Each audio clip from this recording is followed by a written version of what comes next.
Misfit Toys.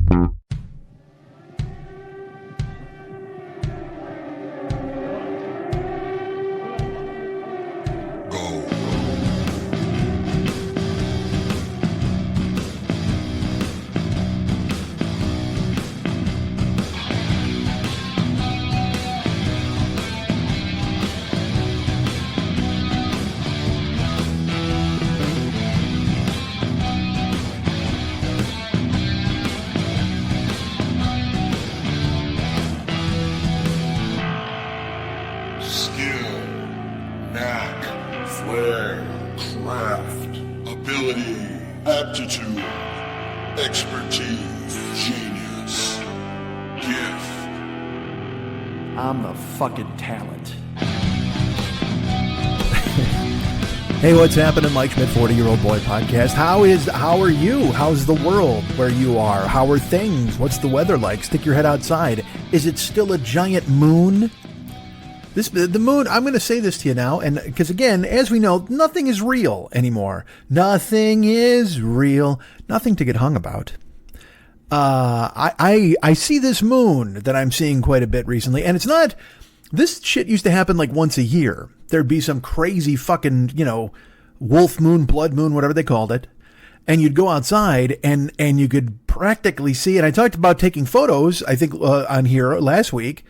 You could see the moon, and you see the face of the guy with the rocket in his eye. You could see all that shit, but then you try to take a picture of it. It's just a dot in the sky. But dudes, the fucking moon's getting closer. I swear to God it is. I talk to ladies. I must know about your lunar cycles. Tell me if your cycles are being disrupted by this new moon that's showing up every other fucking day. I need to talk to the ocean and see if the tides are being disrupted. You know what I need to do? I need to talk to the ocean. That's what I needed. I need to go to the beach, blow a conch shell, and have like a water wisp come up, and then I'll just chat with it for a while. You know how Moses talked to a burning bush? I'm going to talk to a water wisp. That's who I am. I'm the new Moses. I don't know if you guys know this. I'm the new Moses. He talked to a burning bush. I'm going to talk to a water wisp. And whenever you're trying to get answers about the earth or Jesus, please talk to something with an alliterative name. That's what you need. You need an alliterative name. And please don't think to yourself, well, I'll just go talk to Brock Bowers, Georgia tight end. Just popped into my head. No, Brock Bowers isn't going to help you. You can try. It's got the alliteration, but I don't think he's going to have any special knowledge about religion or the earth. I was in Chicago doing stand-up a couple of weeks ago. There's a million things to tell you here, and my head is full of bees, and they are swimming around. And I will tell you this, by the way, I love Jackie Cation, a lovely woman, an incredibly talented comedian, one of my favorites, quite frankly. She has the Jackie and Laurie show, which I must admit I need to tune into, because I think Laurie Kilmartin is devastatingly funny. Like, I think she's just fucking knock it out of the park, goddamn brilliant, in my opinion. And Jackie the same. So to have the two of them there as two fingers in a comedy fist, I think I'm on board with that. Now, I don't know who the other three fingers would be. You know what I'm going to say? I'm going to say they're two microphones with the other two fingers, and then their producer, whoever's pushing the buttons. Now, that person just brings you the comedy. Whoever the producer is of the Jackie and Laurie show is someone who's, I say he sets up the microphones and he pushes all the buttons and he makes sure that this sound reaches your ears. So he's valuable. Is he as valuable as the talent? I'm going to say no. Speaking as the talent, I'm going to tell you now that the tools that bring you the talent, not nearly as important as the talent itself. And I'm sure there will be people who argue with me. My microphone right now is giving me a cross-eyed look. It's furious at me. And yet I say to you, microphone, I love you and I appreciate all of the work that you do. Laptop, you certainly are recording me and making sure the masses get to hear my voice eventually. But both of you, cogs in the machine. That's all you are. Everybody's here to hear me. Nobody's here to go, I wonder if the laptop worked this week. That'd be funny, actually. Holy shit. Is there a podcast you tune into just to see if it aired without error? If there was somehow, you know what, guys? No glitches, no pops. That's a great podcast. Yes, but he was advocating for the death of all children. It doesn't matter. It came to me in a clear and concise manner, and I was able to hear it effectively. The sound quality was perfect. Congratulations, laptop. Congratulations, microphone. I applaud you in your efforts. Yes, but he was also saying that puppies should be run over with a steamroller. Doesn't matter. I don't care. I heard it as clear as a bell, and that's all I look for in a podcast. I don't care about subject matter. I care about sound quality, and I care about resonance and timbre. You know what I'm looking for? A lot of timbre. So I listen to, you know what I listen to? I listen to a podcast where they're solely chopping down trees. Just a couple of guys out there, you hear axe thwacks, and then you hear somebody yell timber. Boom, there you go. I'm in. That's my show. What would I call that? Axe thwacks. Axe thwacks with Pierre and Jacques. That's what I call it. You got a couple of Frenchies out there chopping up trees.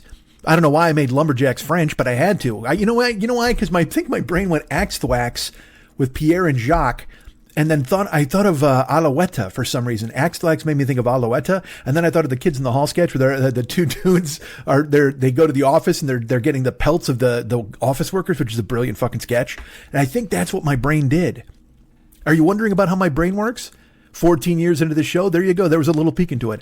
Axe thwacks with Pierre and Jacques. And I very rarely do I have the name of the show so early, but I'm going to put that down as a possible name of the show. And I'm not going to write Axe thwacks with Pierre and Jacques because that's a lot of ink. I'm just going to write 440 because that's when it came in. I think. I don't know. Yeah, around that. I'll start listening at 440. I'll jump back. What's that sound? Here she comes, full blast and top down. Hot shoe burning down the avenue on an on-ramp coming through my bedroom. Hi. I'm obsessed with Van Halen, as you know. I love them. I'm not obsessed really, but I love them. And if you heard my appearance on Go Fact Yourself with J. Keith Van Stratton, I answered some Van Halen questions. So you know I love Van Halen. And recently, well, I'm getting ahead of myself now. This is something else. Again, I started to talk about Jackie for a reason. Let's talk about that. And then I'm going to write here. I'm going to write this down. I need a producer. See, I need a producer. So I'm going to this is why I don't really need a producer because I can bring you whatever the fuck, but I like one because, you know, when Lily would take notes about all the dumb shit that was flying out of my fucking skull and I'd be like, where was I? And she'd be like, here you were. And I'd be like, yay. Because in the early days too, I could button stuff around. We go flying all over the place and eventually I'd come back to the point, but with nobody here to look at me or go, hey, you had a point earlier, genius. I don't remember anything. I'm a clown. I'm a bitch. I'm a lover. I'm a liar. I'm a mother. I'm a sinner. I'm a saint. I do podcasts with no complaint. I podcast with no complaint. That would be a better way to do it. I added a syllable there and I shouldn't. I'm going to sip some water. Operating with an 11 ice cube cup today. Normally I go 10 ice cubes. I got 11 in there today. Normally I go 6 little ice cubes, 4 bigs. 6 littles, 4 bigs. But I was short. Because I had 5 littles and then I had half a little. So I put 5.5 in there and then I put 5 bigs in there. And then I thought, well, that's because it throws off the whole equilibrium. But also I'm doing a show here. So I need this water to stay as cold as possible. Who knows how long I'll talk? Boy, do you guys regret tuning in now. Are you happy for the sound? The sound, look, that whole ice anecdote, at least the sound quality on it was good. Didn't drop out. There was no sort of glitch or pop or buzz. By the way, I'm actually going to be joining that show next week, the Glitch Pop and Buzz show. Check it out. It's going to be fantastic. I'll tell you where to download it as soon as it's recorded. I got to be honest, sound quality not as good on that one. You wish it would be, but you know that's and you know who hosts Glitch Pop and Buzz? Snap, Crackle, and Pop. And then you're like, well, how does Pop get his name in the title, but then Snap and Crackle don't? I don't run their fucking show. I'm just a guest. Hey, welcome to Glitch Pop and Buzz. We're Snap, Crackle, and Pop. Here's our guest, Mike Schmidt. That's me doing all the noises I got to do to be on that show. There should be a show of just mouth noises, shouldn't there? Let me apologize to you guys this early in the show. There are plenty of mouth noises on this show, and I get too close to the microphone. I know I do. Max used to fucking tell me, he's like, dude, people can hear your fucking smacky mouth. And I'm like, I know. I get it, but I talk a lot, so I get a lot of spit, so I'm trying to swallow it and get it out of the fucking way. But then I guess I'm too close to the microphone, so you can hear a little, yammy spammy, like a little nyam nyam nyam. I don't want that shit. I hate it. You guys are all very kind not to complain about it, but then when I hear it, like, you know what? Last week, for some reason, my fucking throat was burger. I have no fucking idea why at the end of the show, because I had to listen to it, obviously, to put this theme song in, so I listened to the last minute, and I'm like, who the fuck is that guy? I mean, my voice sounded like somebody dragging a shovel across a cement sidewalk. I mean, it was just like fucking terrible. I don't even know how to explain it. Hold on. I just breathed in and I caught something there. My uvula caught a fucking draft. Hold on. And now I yawned. Jesus Christ. This is the show of expectorations that were not expected. Unexpected expectorations. I'll be on that show as well after the Glitch Snap and Pop show. Glitch Pop and Buzz. Glitch Pop and Buzz. I'm going to have to make noises on all these shows. All right. I talk too fast. I'm going to take a breath. Let me settle down here for a second. I talk too fast. I don't talk too much. I don't never shut up. I don't talk too much. Homeboy, I don't never shut up. but I do talk too fast. And it's because I'm, again, talking at the speed of my head, and I wonder if that's counterproductive or detrimental to whatever I'm trying to get across, to the show I'm trying to get across. But as you know, head full of bees. So I'm trying to catch them and just vomit them out on you, and that's the way it goes. And that brings me back to Jackie, our lovely friend Jackie, who has new merch. And I think it goes with the bit that she's doing on stage, because she's trending toward talking a lot about what's going on in the world, and she's angry, as a lot of us are. A lot of people are angry about what's going on in the world. I'm more bemused. I used to be disgusted. Now I try to be amused. Let's go that route. I just want to reach a whole Zen, I don't give a fuck about anything type of place. And eventually sometimes I get mad and I'll get revved up, and then I'm like, what's the point of this? There's no reason to get revved up. I mean, when you see shit that happens, and I'm going to talk about something I saw online. Why not? I'll talk about that in a second, but let's finish Jackie so I can release her back into the wild. Jackie's doing bits on stage, I think, about being upset and angry with the world, and I don't blame her. Okay. And I think she came up with the line, made of bees, I think. And I think it's toward her being angry. Like it was a way to get across, like, I'm vibrating, I'm angry, I'm just made of bees or something. And I only know it because I heard her allude to it on her Instagram, and now there are shirts. And Jackie's got she's got made of bees shirts. And I have to admit, I'm frustrated, not with her. Clearly, she has no idea I exist in this realm, certainly in the bees realm. But we're friends and we're comedians, so she knows I exist in that realm. But I'm mad at myself because, once again, I had something and did nothing with it, and it seems like someone else has picked up the torch and run with it. Not that she was ever influenced by me, not that she ever knew about me or had an idea of what I was saying.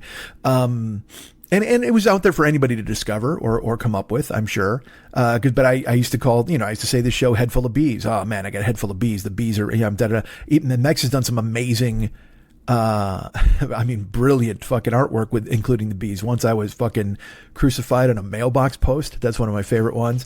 And also one of the fucking, interludes that we used to do, it had like half my face was a honeycomb, I think. It was fucking crazy. Dude, didn't we used to be beautiful? It was fucking awesome. What the hell happened? The world. So when I saw Jackie's shirt, I was just kind of like, man, like, I love it. It's a great idea. But if we would have put out that fucking image with my head as half a honeycomb and the fucking head full of bees, dudes, why didn't I do it? You know why? Because I can't afford shirts. I had a great idea for a shirt for the 10th anniversary of this show. We're in year 14. The design I wanted for the year 10, I was so excited about it. And then,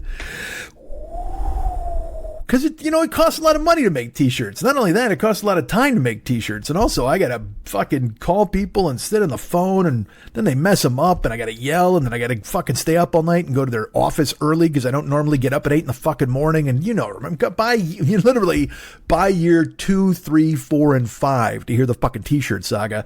Every time I went to a place or went to a different place, it always turned into some fucking mess. And I don't know how anybody gets anything done. Meanwhile, Jackie's churning out fucking t-shirts like Lucy at the chocolate factory. I mean, it's just fucking shit comes flying out. You can't even get your hands on all of them, for fuck's sake. And they're all awesome. Good for her. She found somebody she trusts and relies on. Now, I will say this. I found somebody that I trusted and relied on the last time I was able to do a run of shirts. And, I would use them again in a heartbeat if they're still doing it. But I had to get them through my friend Jesse Thorne, who I had to reach out to and go, dude, you have good merch. Like, what the fuck? Who are these people? But again, then that's a whole other can of fucking shirts because I got to call people in Minneapolis or whatever the fuck. And so then you're on the phone with them and you're sending them ideas and look, man, just make shirts. Here's the thing. I'm going to do this right now. I'm going to think of a shirt. Somebody out there, pick up the image and make it. Make a goddamn shirt and give it to me so I can sell it. Or make a shirt that I can just give away to people to make up for the fact that I haven't had shirts in fucking forever. But also, we did fucking amazing shirts, and I was like, these are the greatest shirts ever. And I wanted people to go, these are the greatest shirts ever. And sometimes people did, but you know me, I want people to, I want to win an Oscar for shirts. You know what I mean? I'm like, just give me, fucking come through, man. Make it amazing. I'm so dumb. Why? I don't know. Now, I will warn you, a lot of sniffling going to be going on. I have a physical... I got physical stuff going on. First of all, we'll talk about my nose because you're going to hear that. I talked about my throat getting fucking burgered out last week. I don't fucking know why. It was just I talked too much. But I just said I don't ever talk too much. But I whatever it was, my throat got all funky last week. And so you'll hear that. But my nose is a big deal. I need a humidifier in my fucking house. I can't explain it. Every day I wake up and my nose is filled with Triscuits and I don't know why. It's like, what the fuck? Why do I have a fucking proboscis full of wheat thins? This is fucking terrible. And I will share this with you and I apologize. All right. I got to blow my nose in my own house probably 5 times a day. And not just like, oh, this is annoyance. I mean, I have to do it.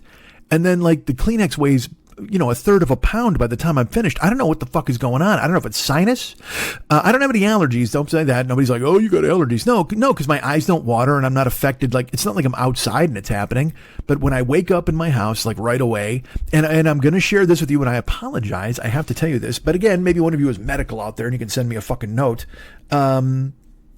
Super, super, super fucking dry. It's like my nose is full of sand. But also... and I apologize, guys. I'm just going to share this with you, but it's true. Blood, which I wasn't expecting, and not like liquid. You know what I mean? Not like when you have a bloody nose. I mean, just like everything's red that comes out of me. It's fucking weird, and I don't know what that is. I don't know how to explain it. And I'm sure maybe I'm melting from the inside out. I have no idea. Maybe that's brain fluid leaking. I have no clue.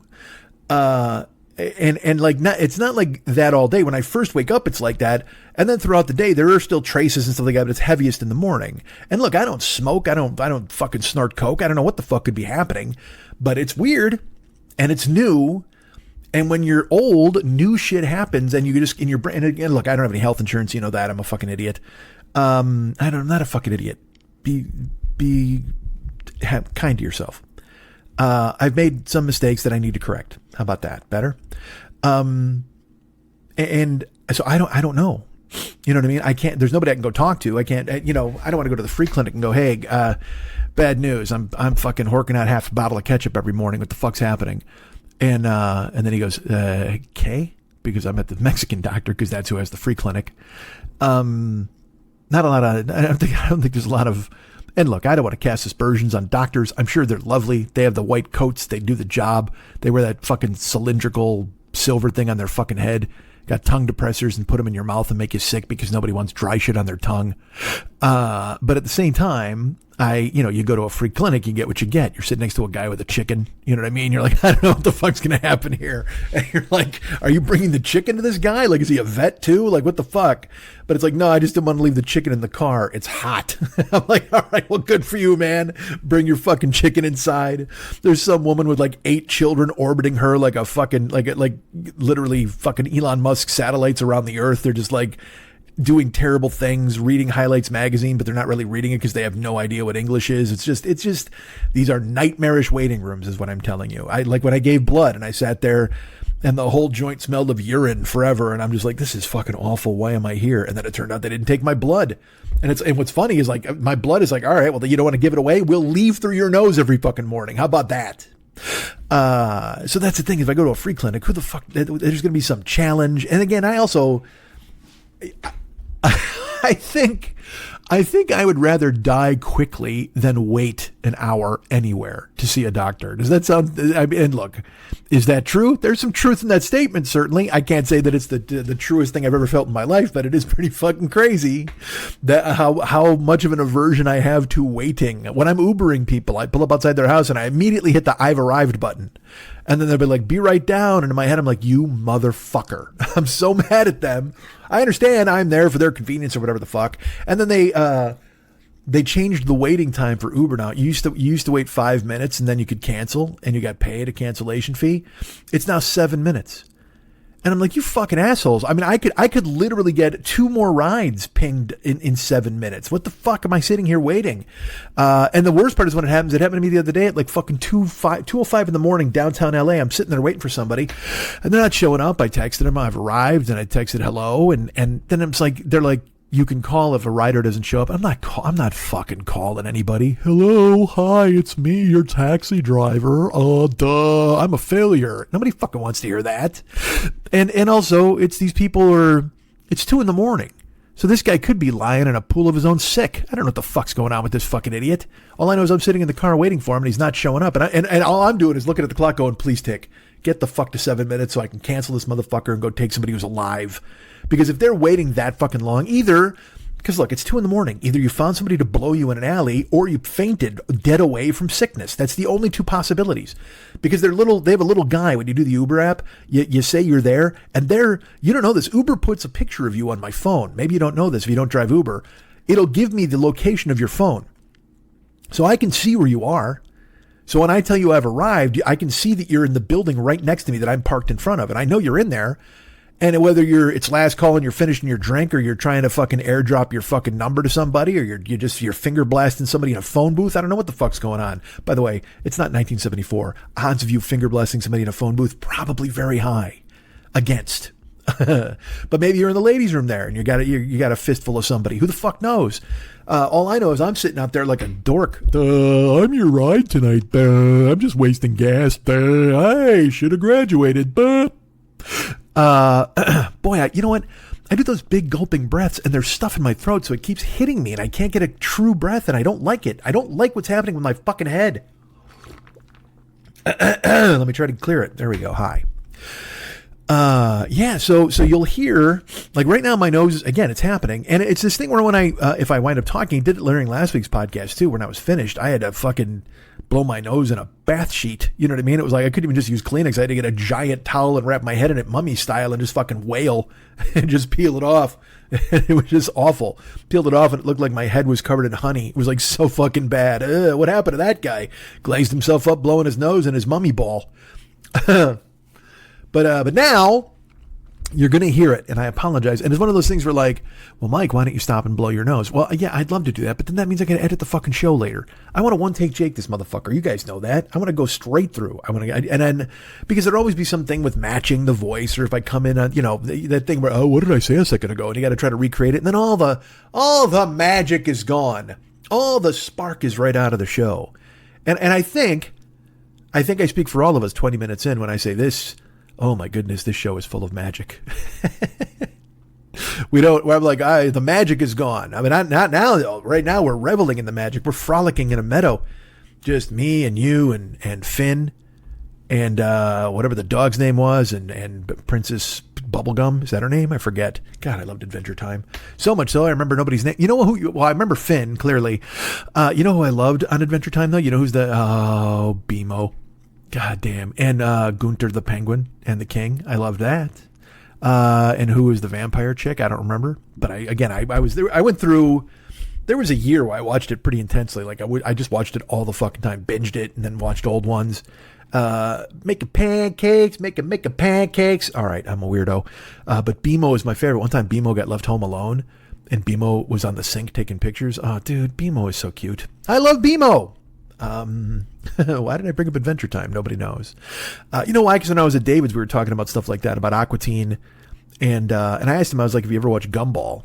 And it was him who turned me on to Gumball, I believe, or he turned me on to Chopper, and then I pivoted to Gumball.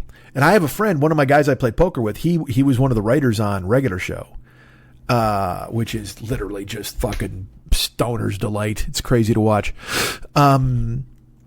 All right, so anyway, the point is my head is stuffed and filled with bees as well, but also whatever the fuck needs to come out of my the rest of me, out of all of the holes in my face, wish to shoot things out of them, and I can't do it while I'm talking because I would have to stop the show down, and I'm certainly not going to disgust you by blowing my nose here on the show. But let me ask you this, and I will put this to you. It's almost a poll, and you guys can answer afterwards. Well, you can't answer now because you can answer now in the moment when you're hearing it, but you can't answer now in the moment that I'm talking. Fuck me. All right, hold on. All right, let's do that. Is it more disgusting to hear me blow my nose on the air, or is it more disgusting for me to do a whole show where I sound like a fucking junior executive at William Morris who's been doing coke all fucking day? You tell me. I don't know. And we'll adjust accordingly from the shows going forward. If I've got to If it is a thing where it is really off-putting to you guys, I will stop down and do whatever I can to empty my skull and then pick back up. And it just means, it literally, truthfully, it really only means like 5 to 10 more minutes of work of just matching the vocal tracks and stuff. But I, as you know, am diseased. So I have convinced myself that stopping the train for anything changes the direction and the way the show's going to be perceived, and it's not going to be as good. And obviously, if I don't do it all in one take, it's bad. And I know you're like, well, other people edit their fucking shows. Yes, I know. Do I look like other people? There we go. Sniff it up. But also, so I mentioned my head. Let's talk about the rest of my body. Remember, I told you last week I had a hip thing. And then I had a knee thing. I had a hip and a knee happening. I had left hip and right knee. And I believe I said that the Muhammad Atta of age was coming for the twin towers of my legs. And not one of you wrote me to tell me that was fucking brilliant. And I'm furious about it. But that's fine. I'm used to that. I'm used to spouting off platitudes of brilliance and not hearing from fucking anybody about them. Fearful Jesuit's good for that, though. He'll write me. He wrote me, I don't know. Again, I don't do the show regularly, but I did it fucking like 2 months ago. And he's like, did you think of this in the moment or did you have it locked and loaded? And I was like, that was a thing I thought of beforehand and actually did on stage. This is at one of Lenny's shows here at the Universal Bar and Grill. And he's like, I don't even want to know if I want to know the story behind it, but I just didn't, whatever. So the point is there was something that I had in my brain already that came tumbling out, tumbling down, if you will, which, and now I can't think of, who's that? It's not the New Pornographers. There's some on the Velvet Goldmine soundtrack, Venus and Furs.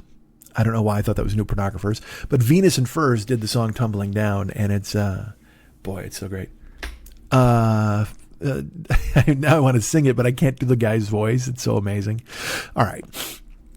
So anyway, my hip, I told you about last week. Well, my knee. So I remember I recorded the show last year, like Thanksgiving, or last week, I should say. It came out on Thanksgiving. I recorded it. I was done with it, whatever.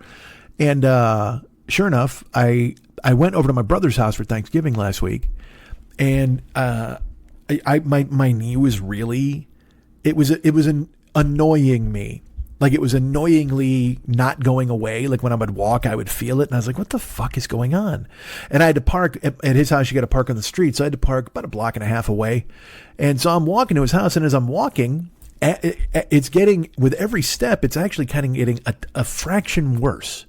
And I'm like, what the fuck is going on here? And because it was the inside of my right knee. So, and I looked, believe me, I Googled the shit, and that's where all your ligaments are. That's where the ACL, the MCL, they all run through there. They said it could be a torn meniscus, depending on if it's closer to the back of the knee or the front, blah, blah, blah.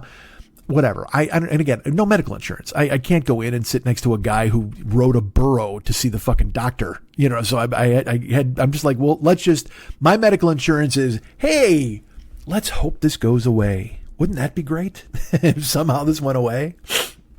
As I lose a quart of blood every morning, blowing my nose. It's not that bad. Please, I'm joking. We're exaggerating for humor and having fun. But at the same time, it's alarming when you're just like, you blow your nose and you look and you're like, holy shit, Jackson Pollock, what the fuck happened to your face? So anyway, I get to Lenny's house and then there's dinner and it was fun. I get to see my nieces.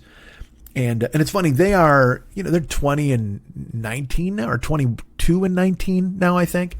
I don't know. Regardless, they could be 5. I wasn't around for the first 15 years of their life, but anyway, they're lovely and I love them.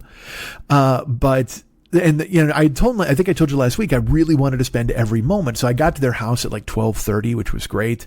We watched the end of the football game. There was a ton of appetizers, and we just visited. It was super fun. Well, I visited with Lenny and my older niece. My younger niece she had her boyfriend over and then she went in her room and, and again, I don't blame her. Who the fuck wants to go sit with their uncle and go, hi, you're old and I'm young. What's happening? There's a phone with all of the world's knowledge on it. There's a computer, there's television. It's not like the old days where you'd build a fire and everybody sat around to have Grandpa tell you about when he fought the Hessians. You know what I mean? Nobody fucking wants that anymore.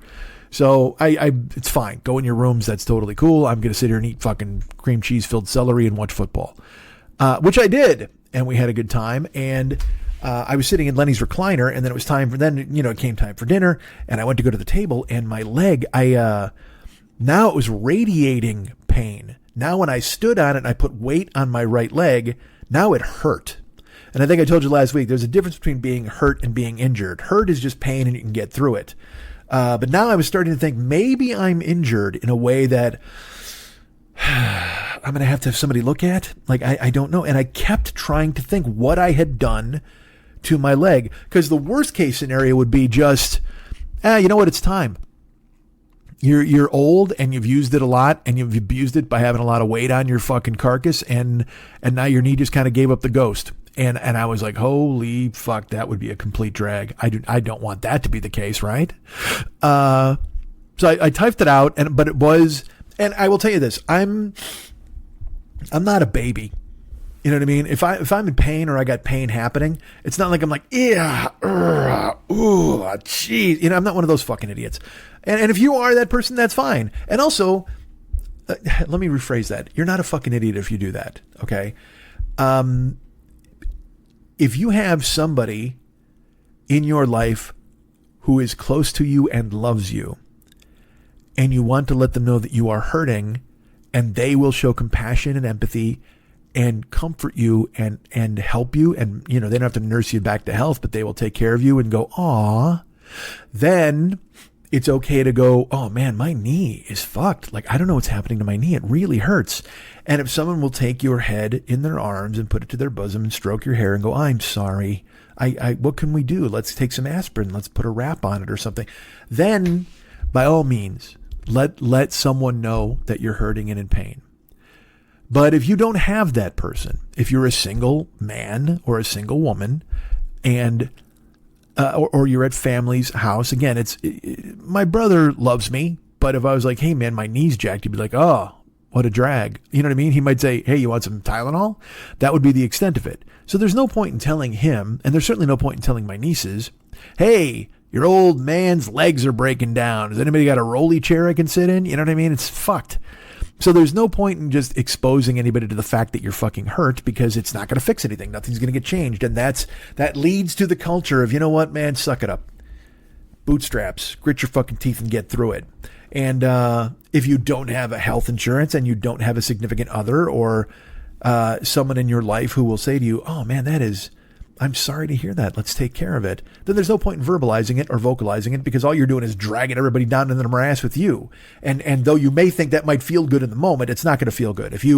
My knee, oh my God, my knee hurts so bad. Because you know what? 10 years from now, everybody will go, you remember the Thanksgiving when Mike wouldn't stop bitching about his fucking knee? You know what I mean? You don't want to be that guy. You don't want to be the one who put the kibosh on turkey, because everybody was like, oh man, remember, I like turkey legs, but you remember 10 years ago we had to hear about Mike's leg? You know what I mean? You'll be some fucking story that pings forever in everybody's brain. Yeah, there's no point. But that said, it was a private battle within myself, because I'm walking from the recliner to the kitchen table and having trouble putting weight on my right, not having trouble. I wasn't collapsing to the ground, but when I stepped, it hurt. And it was a shooting pain around my knee and up my leg. So I'm like, what the fuck? Sit down and ate dinner. And then we go over and we watch another football game, because it was just a non-goddamn. And I will tell you this, two of my niece's friends came over. Tony came over. I don't know if I should say his fucking name, and his friend. I don't want to say his name now. And then, of course, my niece's boyfriend came over later, and he brought homemade tamales for us, which was delicious. We had a nice meal. Their friends brought the macaroni and cheese, and it was a delight. Lenny cooked an unbelievable meal. It was just terrific. It was a really good we talked. I learned about their friends. We all had fun. Then I somehow dragged my unbelievably lame leg all the way back to the recliner, literally 7 steps. And we sat down to watch football, and then it ended. And then I made Lenny watch something I'm going to tell you all about now, something I'd already seen, because we were debating watching a movie, talking about possibly watching The Killer, which is on Netflix now. And I will tell you this. Let's talk about The Killer for a second. I think it's worth watching. Is it some blow you away, knock your socks off fucking production? No. Did I really enjoy it? I did. Am I still thinking about it? About, a week after I saw it? I am. I've revisited the ending. I've talked to friends who have theories about the ending. It was good. I dug it. It's slow. It's lean. It's tight. It's not an extravaganza. It's not an epic blockbuster. It's a very small story about someone who is something in the beginning of the film, and then we follow the journey as they might be becoming something else. That's all I'll tell you. I don't want to go into it. But it's Andrew Kevin Walker, who wrote Seven, and David Fincher, who directed Seven and every other fucking brilliant movie you've ever seen. And the two of them team up and they make this, and it's Michael Fassbender in the lead. How do you go wrong there? You can't. You can't go wrong. With a Tilda Swinton coming in and with her silver fucking hair vamping it up at a goddamn restaurant. It's fucking beautiful. Go see it. You don't have to see it at the theater, but it's in your Netflix right now, and check it out. And here's what I say. I say watch it. I hope you like it. If you do, give it that thumbs up. Because Fincher should be making movies, man. I can't wait to see Ferrari. I don't give a shit about Ferrari. I don't know anything about his life. I don't care about him in the car or whatever the fuck. I still haven't seen Ford versus Ferrari, which I heard was very good. But I'll see Ferrari because it's Michael Mann. Michael Mann deserves my attention. David Fincher deserves my attention. These are fucking auteurs. These are, and as you know, I am, I want great. I want to experience great. I would love to be great. That's a long ways off, but one of the ways you can find yourself being great is immersing yourself in greatness, observing it in action. And maybe you can take some lessons from it. You learn stuff. And so watching The Killer, I truly enjoyed it. I would recommend that you see it. So we talked about possibly seeing The Killer. We did not watch it. But then I said, Lenny, hey, man, do you like Wes Anderson? And he was like, I didn't mean to punctuate that with a sniff. I know. If it's gross, I apologize. This will be the last week. Because again, we're having a vote. Should I stop down and constantly blow my nose? Which again it gives me 10 to 15 more minutes of work. By the way, I just added 5 minutes somehow in my equation. Or would you rather I powered through and did a show? Because this doesn't bother me. It'll bother me probably by the end of the show, I would imagine. And also I will say this, now that I think about it, remember I said that my throat was all fucked up, from talking? Well, it's because I talked for 2 hours nonstop. And maybe because my nose is stuffed up, I can't really breathe through my nose. So maybe the constant talking and then the air intake in my throat, is that drying it out faster? I don't know.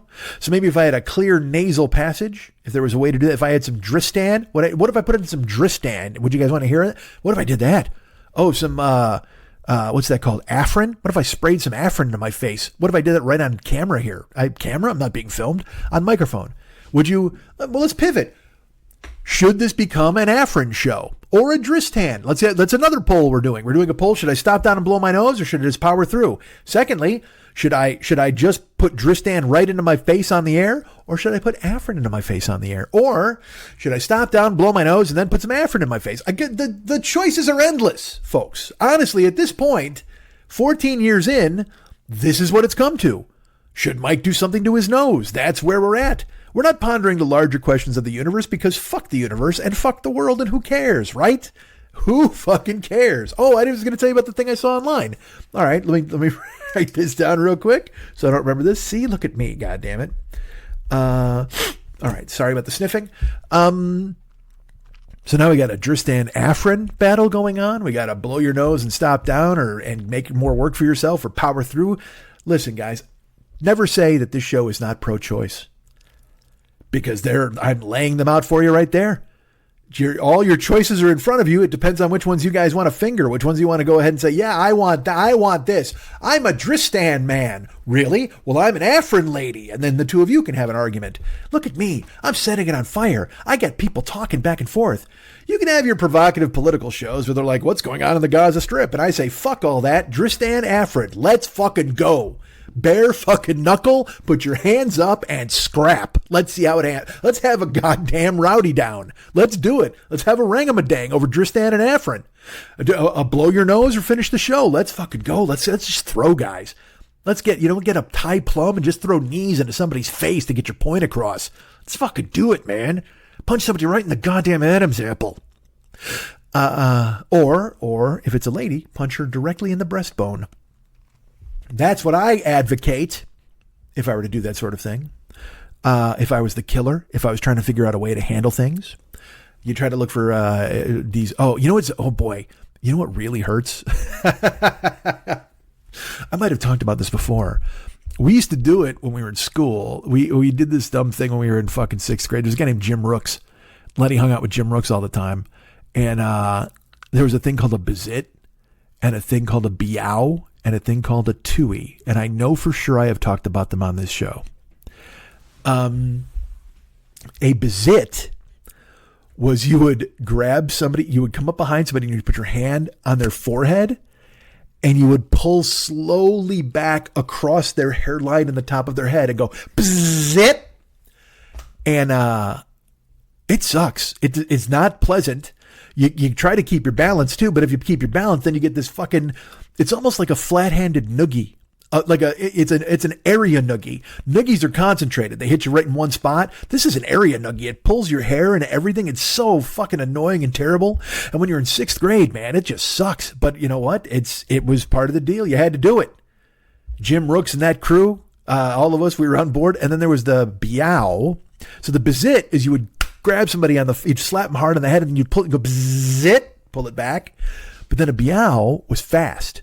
You would come up to somebody and go, biao, and you would slap them in the head and slide your hand over their fucking hair. But all of those paled in comparison to the deadly tui, which what you would do, this is bad, and I can't even imagine this is a real thing, but we did it. You would spit on your fingers, like the ends of your, your fingertips, I guess I should say. On your fingertips, you would certainly lick them, but sometimes you would get them saucy, a little goopy perhaps. You don't want to go full fucking throat clam, but you definitely you fucking do that, right? And so that's gonna intensify the tui, right? And what you would do, this is completely true. I think I can't even imagine I'm telling you this. You would come up to somebody. And you could deliver the bizit and the biao were better done from the back because you're grabbing someone by the forehead and pulling backwards. So you had the advantage of sneaking up on them. They didn't see it coming. But the tui you could deliver from the front. And the tui was you would soak your fucking fingertips up in spit and you would walk up and you'd go, tui, and you'd hit them in the temple. Like, hear that noise? I just hit myself in the temple like a fucking idiot. I gave myself a tui, but without the sauce. I did a tui, hold the sauce right there. Listen, I'll do it again. Oh, man, does that hurt? Ooh, boy. Smack yourself in the temple and see if that doesn't fucking wake you up, goddammit. And imagine just a fucking pod of 6th and 7th graders bizit, meow, and tuing one another all over. And you could do it on the run, too. You could do a tui on the run. If you walk past the guy, you just fucking smack him in the head and just keep going or run to your classroom and he can't get you because the bell goes off, right? Fucking brutal. The bizit, the meow, and the tui. The hat trick of terrible things I remember from 6th grade at Westview Middle School. What a fucking drag.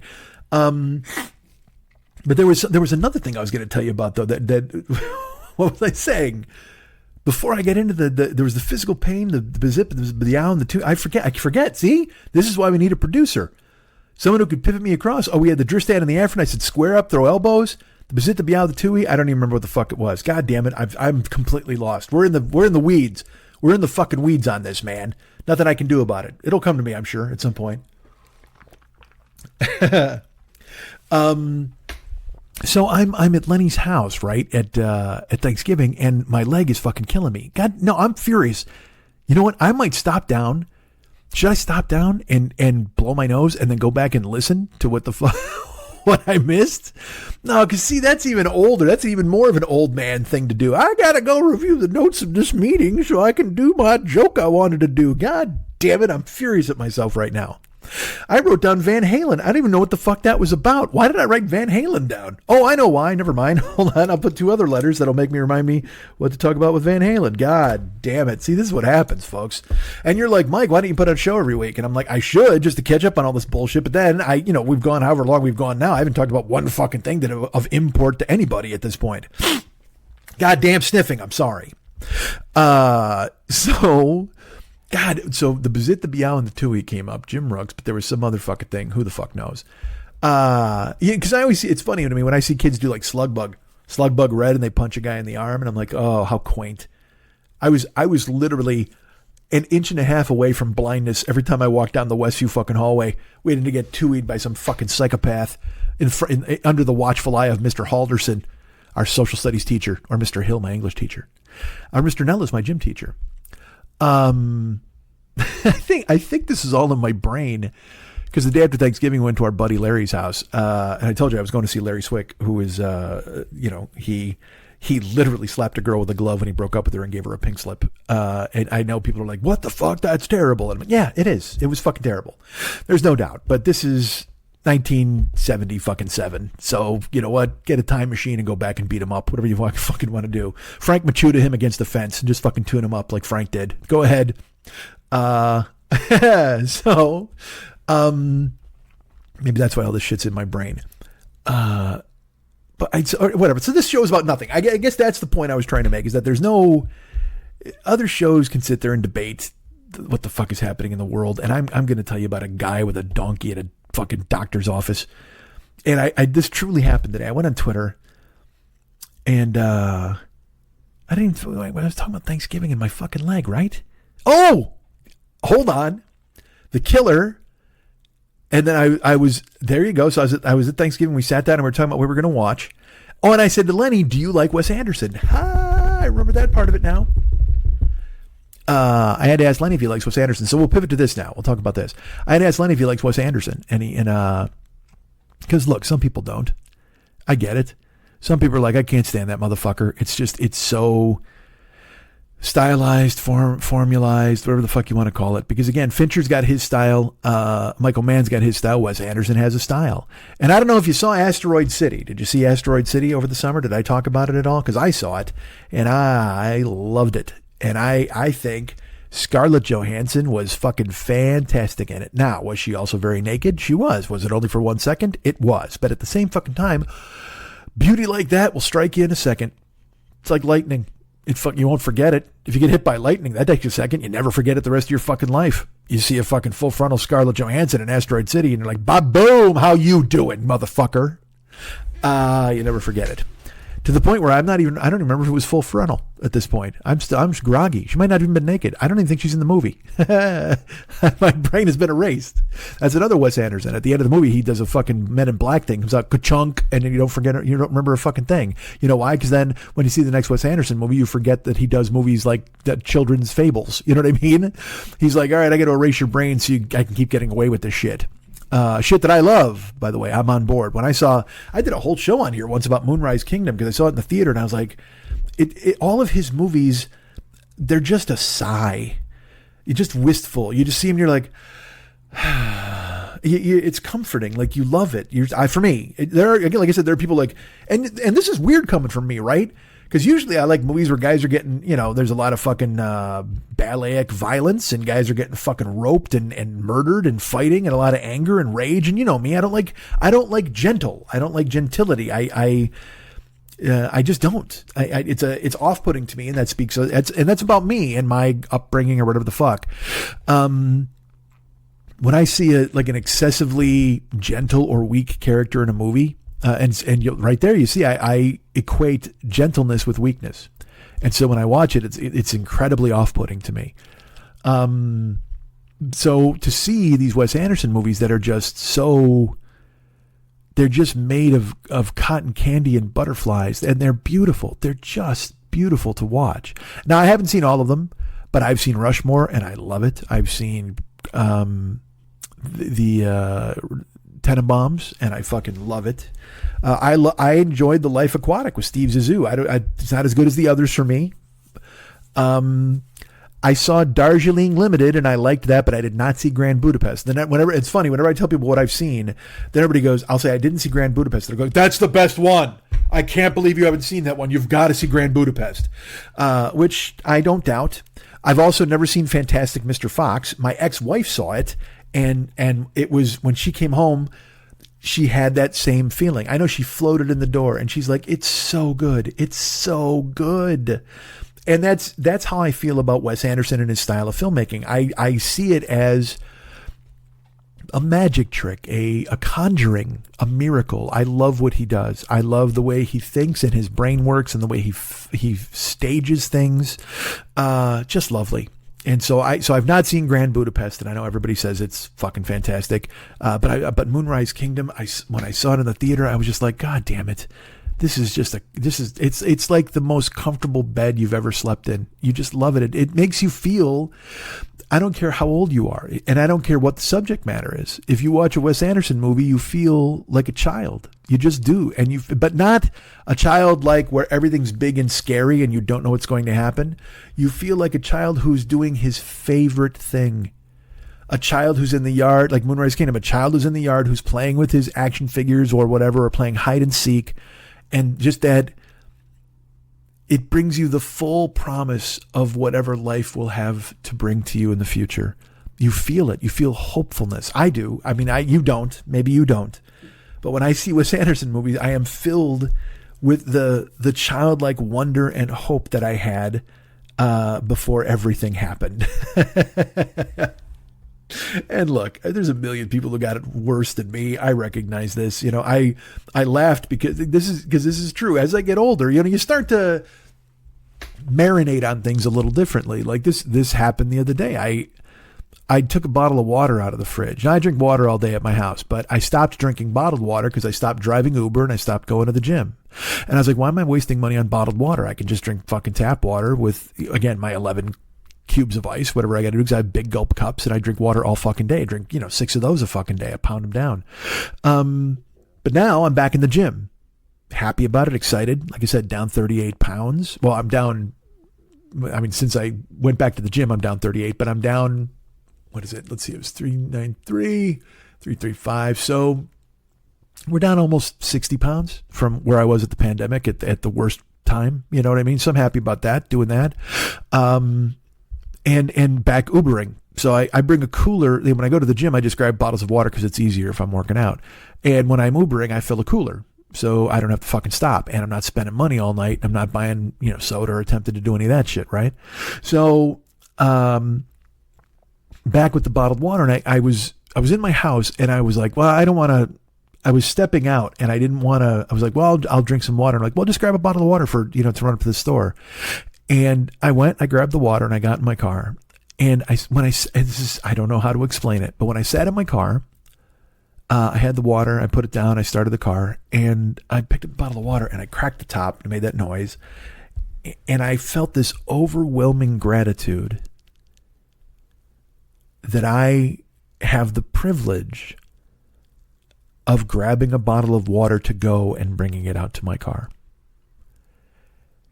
And I don't mean that in some corny privilege, and I'm a Westerner, but I don't know how to. Yes, all of that is an element of it, because I recognize that there are people who don't have, like, I talked about, maybe last week or whatever, the last show, I talked about the miners in the Congo who are, essentially drinking mud and happy to get any moisture. You know what I mean? Like and I'm sure this is a part of getting older, and it's part of being alone. It's all of these things. But for some reason, I think I've told you this before. I will, I wash, you wash your hands, 10 times a day when you use the restroom or you're doing dishes, whatever. Sometimes I will just let water run on my hands and just to feel it go through my fingers and on the backs of my hands, and to experience that. And I know you're going to say, well, Mike, you're wasting water, and this is a slap in the face of the Congo miners. I don't mean it to be. I'm just saying the magical privilege of lifting a lever and getting water that I can drink or use for whatever purpose is miraculous. And sometimes you take stuff for granted, and there's the famous bit Louis C.K. has, and it's a thought we've all had when you get on a plane and people, they bitch and they moan and whatever. It's like, dude, you're getting in a fucking spaceship.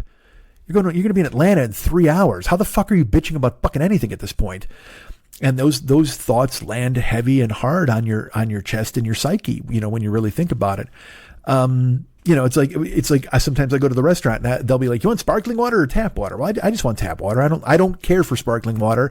I don't like club soda. I don't like the way it tastes. I tried, when I was dating Beej, she liked that stuff. So I would have La Croix in the fridge, and I bought Pamplemousse or whatever the fuck and all these other guys.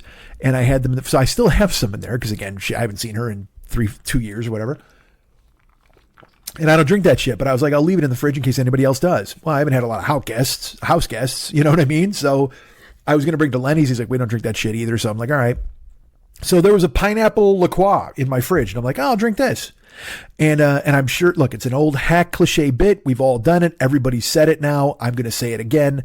You taste it, and all it is is it's someone took a can of club soda and they showed it the dictionary definition of pineapple and pretended now it's a pineapple drink. I mean, it's got some fake aftertaste that might sort of be pineapple. Look, man, if you're going to give me pineapple, I either want fresh, juicy pineapple that takes me right to the fucking islands, or I want Jolly Rancher pineapple that takes me to 12 years old. There's the crossroads of pineapple for me.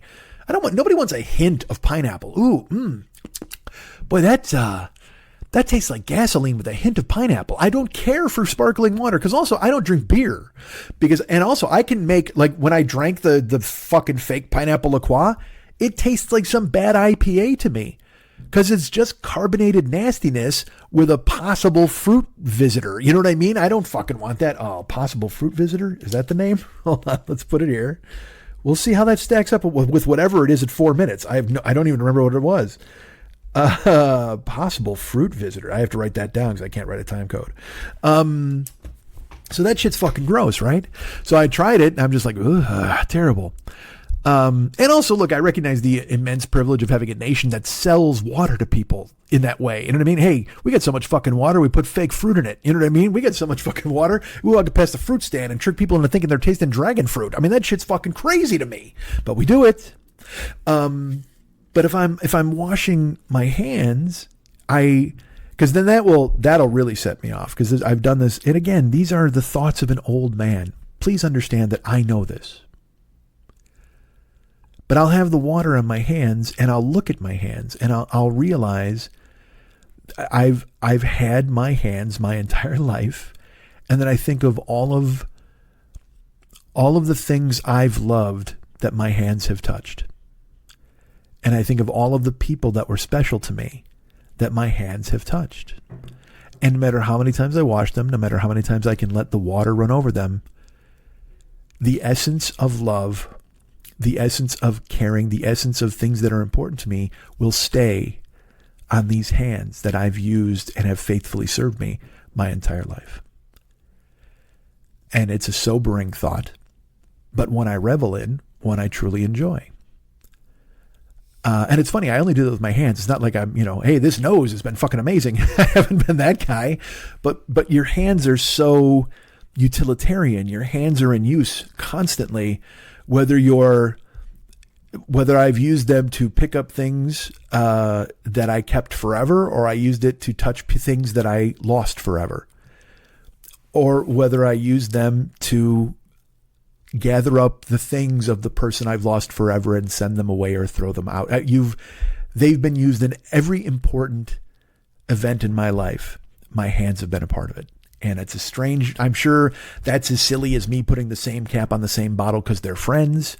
I'm sure there's some sort of medicine I can take to fix that, but that's what goes through my head, man. It's right there all the time.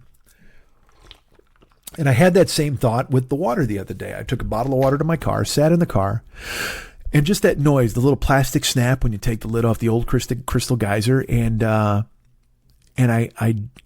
because we so every day you absentmindedly eat, you absentmindedly drink, you stop and get a coffee, it's just what you do. But if you ever take a second, if you take five minutes to think to yourself, Jesus Christ, I love this coffee. I get it every day at the same place. I'm able to smile at or say hi to the people who give it to me, or they're able to give it to me in silence. And I have something that I truly enjoy. Because there are people like, oh my God, I need a coffee. I got to do it. Well, but yes, but at the same time, it's a ritual. It's part of you. It's part of who you are. It's part of your DNA. It's part of your lineage, certainly, that I go here, I get this coffee, and it starts my day. These aren't just afterthoughts if you analyze them. I mean, they can be. You can live your life just kind of traipsing through oblivious, and that's fine. But sometimes if you stop and think to yourself just how special it is that you're able to go to this one particular building that you enjoy, you walk in, maybe someone recognizes you, and you get, it's humanizing. And when I did this with the water the other day, like I said, I cracked the top and I sat there and the water was ice cold because it had just come out of the fridge. And I was grateful. I was grateful that I was able to drink, that I had potable water, but I also had portable water that I could just take. It wasn't just this afterthought where I threw a bottle in the car. I was like, I got some water, whatever, let's fucking drive. I took a second to think in the moment, to be grateful that I have access to water whenever I need it. Because look, man, the end of that is coming soon. We all know that. I joke about the water wars. I mean, I don't know if I will outlive the water supply. Who knows? I may be gone before it runs out. But I think there will be limitations. I think things are coming that are going to be unpleasant. And just to recognize in the moment that right now, at this moment in my life, I have a glass of ice water right next to me whenever I want it. I have portable water in the fridge that I can take with me whenever I need it. And I put it in my mouth and I let it sit there. And you're going to laugh and you're going to taunt and you're going to make fun. And I don't blame you, but I did. I filled my mouth with cold water and I closed my eyes. And I leaned my head back on the seat and I sat there with a mouthful of cold water.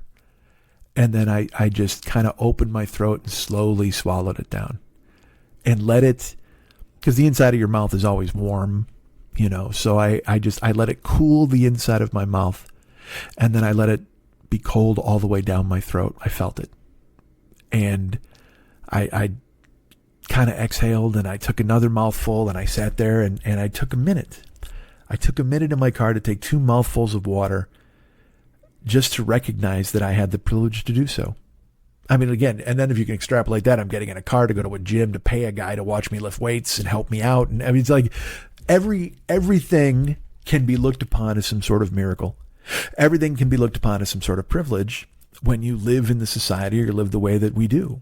You know, if you choose to look at it that way. I mean, you could just be like, it's you. Like I said, you're going to the fucking gym. Oh, I got to go to the gym and I got to run here. I got to go to the post office, errands. I got to do all that. If you really take a second for mindfulness, you can look around and go, wow. Especially when you consider that there are, and I don't want this to turn into, you know, there are kids in Africa who are starving and would love those green beans. Well, fuck them. I don't care. Send them my green beans. That's fine. I'm not trying to tell you you got to be that person, because those scolds exist too all the time, where there's like, you know, like you can't, like, as I said, my favorite thing to say now is like, I can't believe we live in a world where I needed to know that the Philadelphia Eagles stand with Israel, but now I do. I mean, no matter what, like today, there's some cartoon that's coming out and it's all the idiots. It's fucking, you know, fucking Megyn Kelly's in it. You know what I mean? They're doing some animated show for the Daily Wire, which I guess is a right-wing publication. Corolla's in it, Megyn Kelly. And it's a lot of those people, but then I guess Danny Trejo's in it. Because the reason Danny Trejo was trending on Twitter, and I'm like, is he dead? I hope not. So I pulled it up and there's Danny Trejo. And he's in this cartoon, and I think Patrick Warburton is also in this cartoon. And all these people are like, fuck, man, now I gotta fucking hate Patrick Warburton. I can't believe Patrick Warburton would work with these assholes. Oh my God, I can't fucking believe Danny Trejo's got caught up in it. And then people extrapolate that into their own feelings. Well, you know, maybe Danny Trejo doesn't know who these fucking people are. You know what I mean? And so someone's got to tell him, like his agent needs to step up and tell. And I'm like, dude, or Danny Trejo wants to make some fucking money. Because he's an actor and he took a job and he was in fucking jail. He knows what life is like, motherfucker. He's lived the shittiest part of it. And so now he's out and he's taking gigs. You know what I mean? It's these same people didn't have a problem when he played a killer named Machete who just fucking killed a bunch of people in a movie. And regardless of his politics or whatever politics of the people he killed, he's still a fucking murderer. And your guys are like, yeah, you know what I mean? But now he's going to be a voice in some cartoon that you don't like the politics of the people who are creating it. So now Danny Trejo's in trouble. Patrick Warburton, you now have to dislike his other work because he's doing something like this. Man, grow the fuck up. Because like I've said many times, I mean, you know what? Look around your house. This pen, I can't imagine how many infants made this pen in fucking China or wherever the fuck. My iPhone, the fucking very microphone I'm using. Which again, thank you microphone, thank you laptop. You're doing good work. But who knows who built these fucking things? I mean, but that's what people do is they spin themselves up and it's fucking crazy. I'm like, what are you doing, man? How are you judging this shit and going, yeah, no, I can't possibly. I can't watch that now. Well, then don't. But then people shouldn't. What do you mean people fucking shouldn't? Whatever. Who cares? I can't. People can feel any way they want to. That's totally fine. But it's kind of silly. That's all. And again, so I was going to talk about this. This will pivot me to talking about the fucking stupid Twitter thing. Ric Flair is a famous wrestler. I've talked about him before. Watching his promos led me to be obsessed with language. He played an important part in me and public speaking when I was a kid. I was thrilled when he would talk. It was amazing.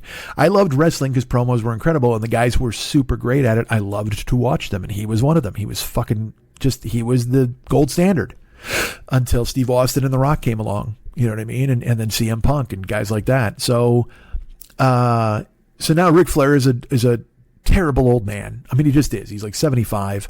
And again, when you say 75-year-old wrestler, that's like saying, living Tyrannosaurus Rex. I mean, it is so incongruous. I mean, these guys don't fucking live this fucking long, and especially a guy like Flair who completely lived his gimmick. I mean, that's all I think a couple of years ago, again, he was hospitalized because with complete organ failure, you know what I mean? But he still strutted into the fucking hospital room like fucking Jackie Fargo or whatever the fuck. He's just that dude, man. So, he's half fucking blood, half bourbon. I mean, that's just how he's lived his life. Well, now he's back, and they've given him a fucking microphone, and he acts like a fucking goof. I mean, because you work in wrestling, you become a carny, and then you fucking work people all the time. And I love these people who are like, I can't believe Ric Flair didn't age gracefully. You can't? You can't believe that? Ric Flair? Think of the name. This guy called himself the Nature Boy and walked around with a fucking robe. And then, he was also a sexual assaulter. He was on a fucking plane trip that then it went viral because there was a show about it a couple years ago, and he would come out swinging his dick around, and he forced the fucking stewardess to grab his cock. He's a bad guy. He's a fucking bad guy. And he's 75 and he'll be dead soon. And everybody's like, why does he still keep getting jobs? Well, because he's a legendary figure in professional wrestling. Yeah, but he was, that stewardess. Yes, he's a shitbag. He should be in fucking jail for any number of goddamn things. But these people, whatever the fuck, who cares? So he's terrible. All right. I recognize he's a fucking terrible guy.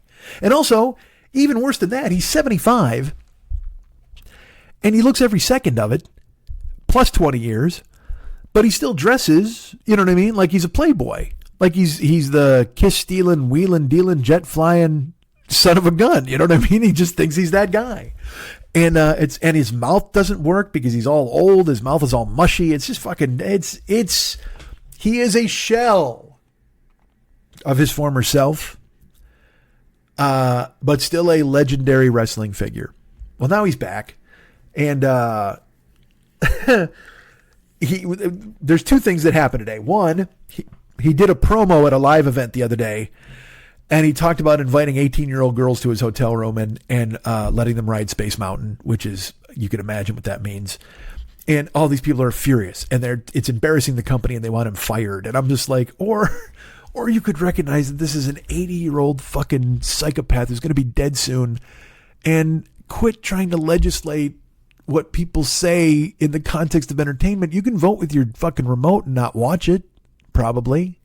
And again, I don't know. I'm not advocating to give predators the airwaves. I don't fucking know, man. All I know is it's Ric Flair. If you expect better from him, you're fucking insane. And they're like, right, which is why you shouldn't have hired him. And it's like, well, you're not your company. You can get, you know what? You get a wrestling company and you don't hire Ric Flair. That's how you handle it, I suppose. Or don't watch. But, and is Ric Flair disgusting? Yes, he's fucking gross and weird, and he's lived a crazy life where he's been able to do whatever the fuck he wanted half the fucking time and got away with it. It's not fair. Life's not fair. And everybody thinks that they can somehow step up and get these guys. Oh, we got to get rid of him. We got to get rid of him. We got to fire him. Why? Or don't watch. Don't watch. You can stop watching. Is it a bad choice to hire him for their company? Yeah. But recognize, there's millions of people out there who don't give a fuck about those allegations. Now, is that wrong? It is. There's also millions of people out there who think he's even cooler because of those allegations, which is fucking disgusting. But also, it's pro wrestling. Go look up fucking Jake Roberts' dad. I mean, Jesus fucking Christ, man. This is not a business where you think to yourself, I bet these guys have a good retirement plan. No, man. Their retirement plan involves keeping the car on the road until it crashes into a fucking wall. And hopefully not hitting anybody on the way out. That's who they are. Crazy. But then Ric Flair gives an interview to Shannon Sharpe. This is the thing where I was like, I have, again, no faith. I don't know what the fuck's happening. He gives some interview to Shannon Sharpe, and he says that he was trafficked as a child.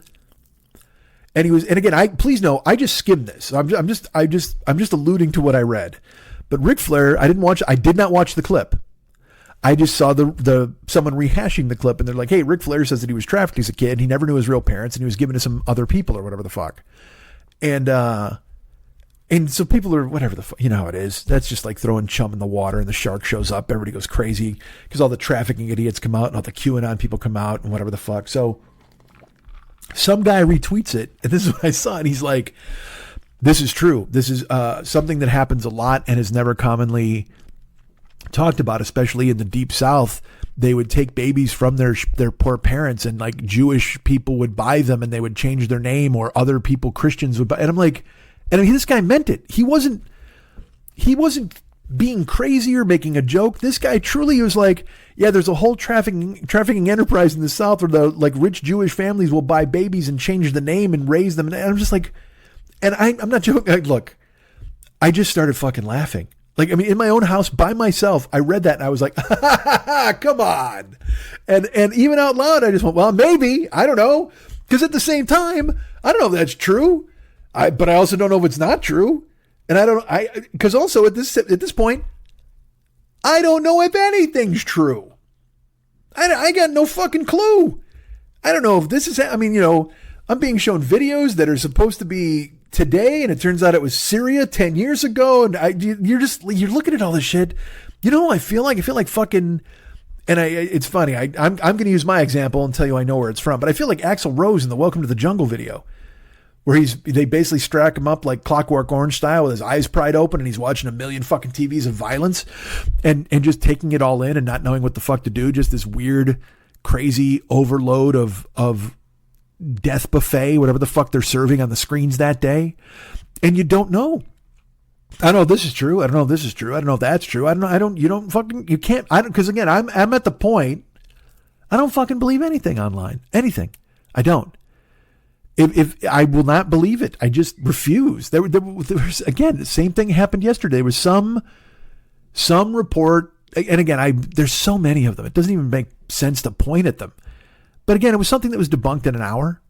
You know what I mean? And then everybody's just like, well, all right, well, we'll talk about this. I'm you know, I like hockey. You know, I like the Chicago Blackhawks. Well, the Chicago Blackhawks in the offseason, they were able to win the draft lottery, and they drafted a kid who's going to be possibly the next Sidney Crosby / Connor McDavid, a generational talent. He was 18 when they drafted him. He'll be 18 all year. He will not turn 19 until the season's over. And he made the team. His name's Connor Bedard, and I was incredibly excited. And I was like, hockey Jesus is coming to Chicago. It's fucking beautiful. So Gil Martin and I are stoked because we're big hockey people, and we've been watching games together and stuff. Well, their plan in the offseason was to sign a bunch of veterans around him to 1-year deals just to give him a year where he could just kind of play hockey and not worry about the clubhouse, and also learn from veterans how to be a professional.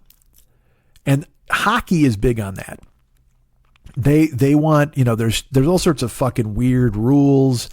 Don't step on the logo in the locker room. I mean, there's all sorts of shit going on with these guys, and they've all been playing since they were 5 years old. So it's built into their fucking bodies. It's just ingrained, right? So they bring in these guys. They brought in a guy named Nick Foligno, who's fucking great. And then they brought in a guy named Corey Perry. Now, Corey Perry is hated in Chicago. Corey Perry's hated in a lot of NHL cities. But if he's playing for you, you're excited because his nickname is the Worm. All right. He's a fucking dick. He's one of those dudes who he can score. I mean, let's put it this way. He's 39 now, so he's not even close to what he used to be. But the things that he does well, he can still do well. He gets in front of the net. He's a net front presence. He'll pick up garbage goals. He's also slow as fuck, but he has hockey IQ, so he knows where to be on the ice. He knows his defensive assignments, and he's a professional. Bottom line, I mean, he will get under the skin of the opponent. He'll act like a fucking jagoff, but at the same time, he is all about winning, and the things he does well, he does well. Now, if you're playing against him, you want him dead. Quite frankly, you wish a Zamboni would run him over in the middle of a fucking game. It's never happened yet, but you're thinking to yourself, if it's ever going to happen, please let it be happening to Corey Perry. Terrible guy, right? But the Hawks especially hate him because they played him in the playoffs a few times, and he was a fucking jerk. But he is a Hall of Famer. He's won a Stanley Cup. He's won a gold medal, I believe. I think he won the Canada Cup. He is an MVP. He won an MVP one year. He's been in the league 16 years. He played for Montreal, he played for Tampa Bay, he played for Anaheim, now he's with the Hawks. He's been all over the league. He's just one of those guys that people in the room, they love him. If he's on your team, you love him. But fans fucking hate him. And when the Hawks signed him, all these fans were pissed. It's fucking terrible. Why are they signing this fucking guy? I can't believe it. It's just fucking embarrassing. Why would they bring this guy? He's fucking terrible. And it's like, well, because he's a pro's pro, and he's going to take pressure off Bedard. And then as the season started, like I said, slow as fuck, but he was still third on the team in scoring because he could still score goals. But also, he would stick up for Bedard if there was a scrum. And then it turned out like Bedard was kind of hanging out with him. Like after practice, he would keep the young guys, because the Hawks are truly, I think they're the youngest team in the league. They got a young defenseman named Korchinski. They got Bedard. They got all these young dudes, Wyatt Phillips or Ian Phillips, Wyatt Kaiser, all these guys. And he would keep them after practice and run his own drills with them and go, okay, you do this, and what do you do if you do this? And give them like hockey knowledge and quizzes and letting them know what to expect. And it's exactly what the Hawks wanted. So great, right? Well, I guess 2 weeks ago, something happened with Corey Perry. And nobody knew what it was, but all of a sudden he was playing against the Columbus Blue Jackets for the Hawks, and then they took him out of the game, and he didn't return to the game. And then he was a healthy scratch for the next game, which means he's healthy. He could play if they wanted him to, but they decided he wasn't going to play. And so all the reporters are like, hey, how come Corey's a healthy scratch? Well, club decision. It's just a, club decision. Now, I will tell you this. The Hawks, and I've alluded to this on previous shows, they had a scandal back in like 2010 where a player was sexually assaulted by an employee of the team, a film guy.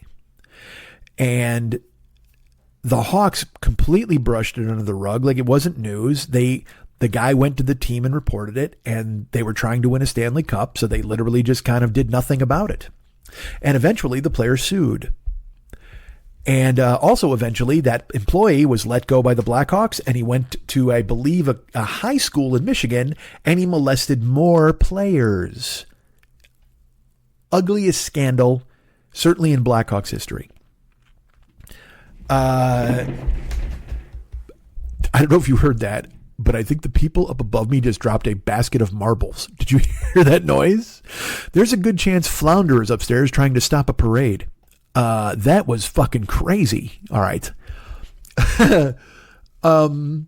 So this dude sued the Blackhawks, and then it went public, and it turned out that the GM knew about it, and the coach knew about it, and all these people knew about it, and they didn't do anything about it. And then also this dude went to another fucking place and molested more people, and it turned into a gigantic scandal for the NHL, and the NHL got involved, and the Blackhawks fired the coach and the general manager, and to this day, neither of them has been employed again by the league.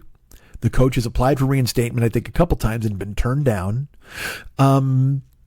But again, I should tell you, this happened in 2010, and this shit didn't hit the fan until, I think, 2019. It took 9 years for this shit to fucking really formulate. 2017, maybe? 18? I think it happened in 2010. I don't remember exactly when, but they fired everybody. And then they settled with the guy, and they gave him whatever they're going to give him. But what it did was irreparable damage to the team in the eyes of fans. And so fans, because they're lovely, the internet is a sewer.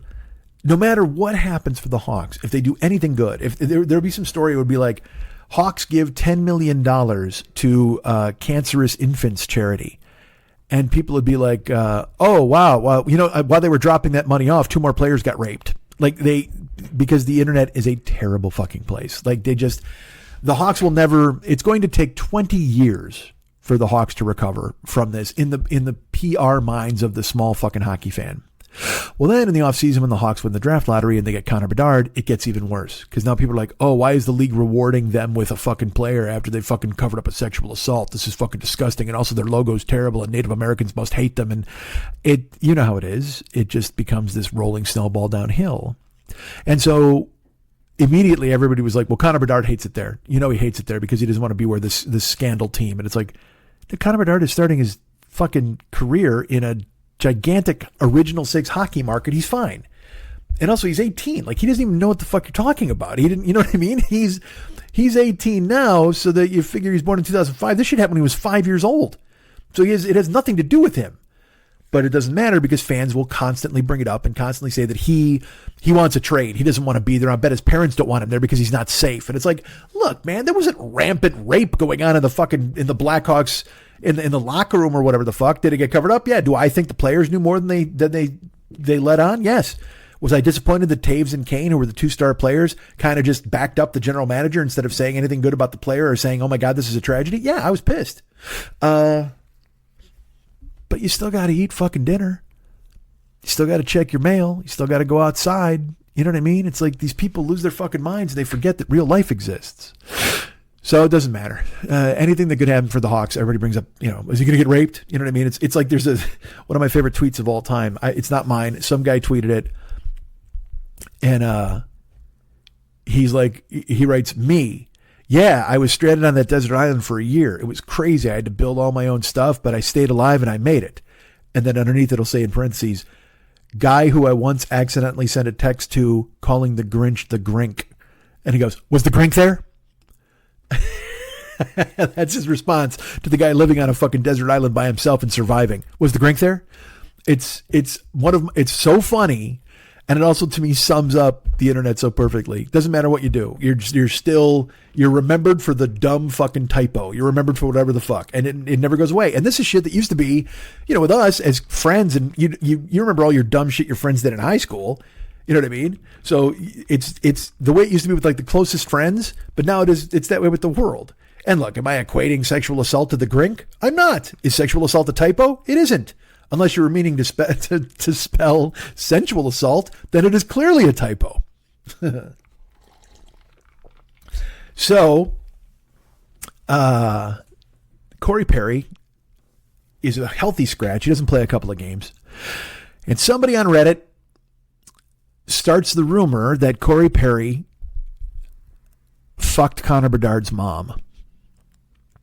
And I can't even believe I'm saying it out loud. Because I wrote that when I wrote a text, because my friends, I'm extremely online. Like I read Reddit, I read Twitter. I kind of have my finger on the pulse of a lot of things. I'm still kind of dumb, but at the same time, I know a lot of the stuff that's going on. I'll see stuff and I kind of get the reference. You know what I mean? I know current memes, whatever the fuck. I'm not bragging. I should do anything else with my life. It's just I know stuff. And my friends have families and houses and kids. And so they don't keep up with it so much. So like 4 days after this broke, my buddy's like, he texted, he's like, hey man, what is the story with Corey Perry? Like, why is he not playing? Like, what's happening with the Hawks? And I wrote, the internet rumor is that he fucked Connor Bedard's mom. And I just hit send. And then immediately after it, I wrote, I can't believe I'm typing this, but it's true. And I don't look, I never thought it was true. I knew it was a dumb fucking rumor that a bunch of people started online and it went fucking all over the place. And it got so big, a Blackhawks beat writer had to go on Twitter and go, the rumor about Corey Perry is 100% false. Just thought I would jump in here and tell you. And then it turns out the Hawks then say, look, we are putting Corey Perry on waivers, and if he's not claimed, we're terminating his contract for conduct unbecoming the club. But they won't say what it is. Well, all that does is pour gasoline on what was already a burning fucking county. Not even a fucking pit fire. It's a whole state is on fire. And now they drop gas on it from on high, because then everybody freaks out. They go, oh, it's true. Oh my God, he did it. And it's like, and in the press conference, the Blackhawks general manager, who was near tears, by the way, literally says, hey, look, this has nothing to do with any of the other players or their families, and the very fact anybody would even intimate that is disgusting. But it didn't matter. You know the internet. Like my buddy Ken sent me a jersey that said Bedard-Perry, and I'm like, I just went boo. You know what I mean? And, again, am I sad? Am I bothered? Am I angry? No, it's fucking sports. Who cares?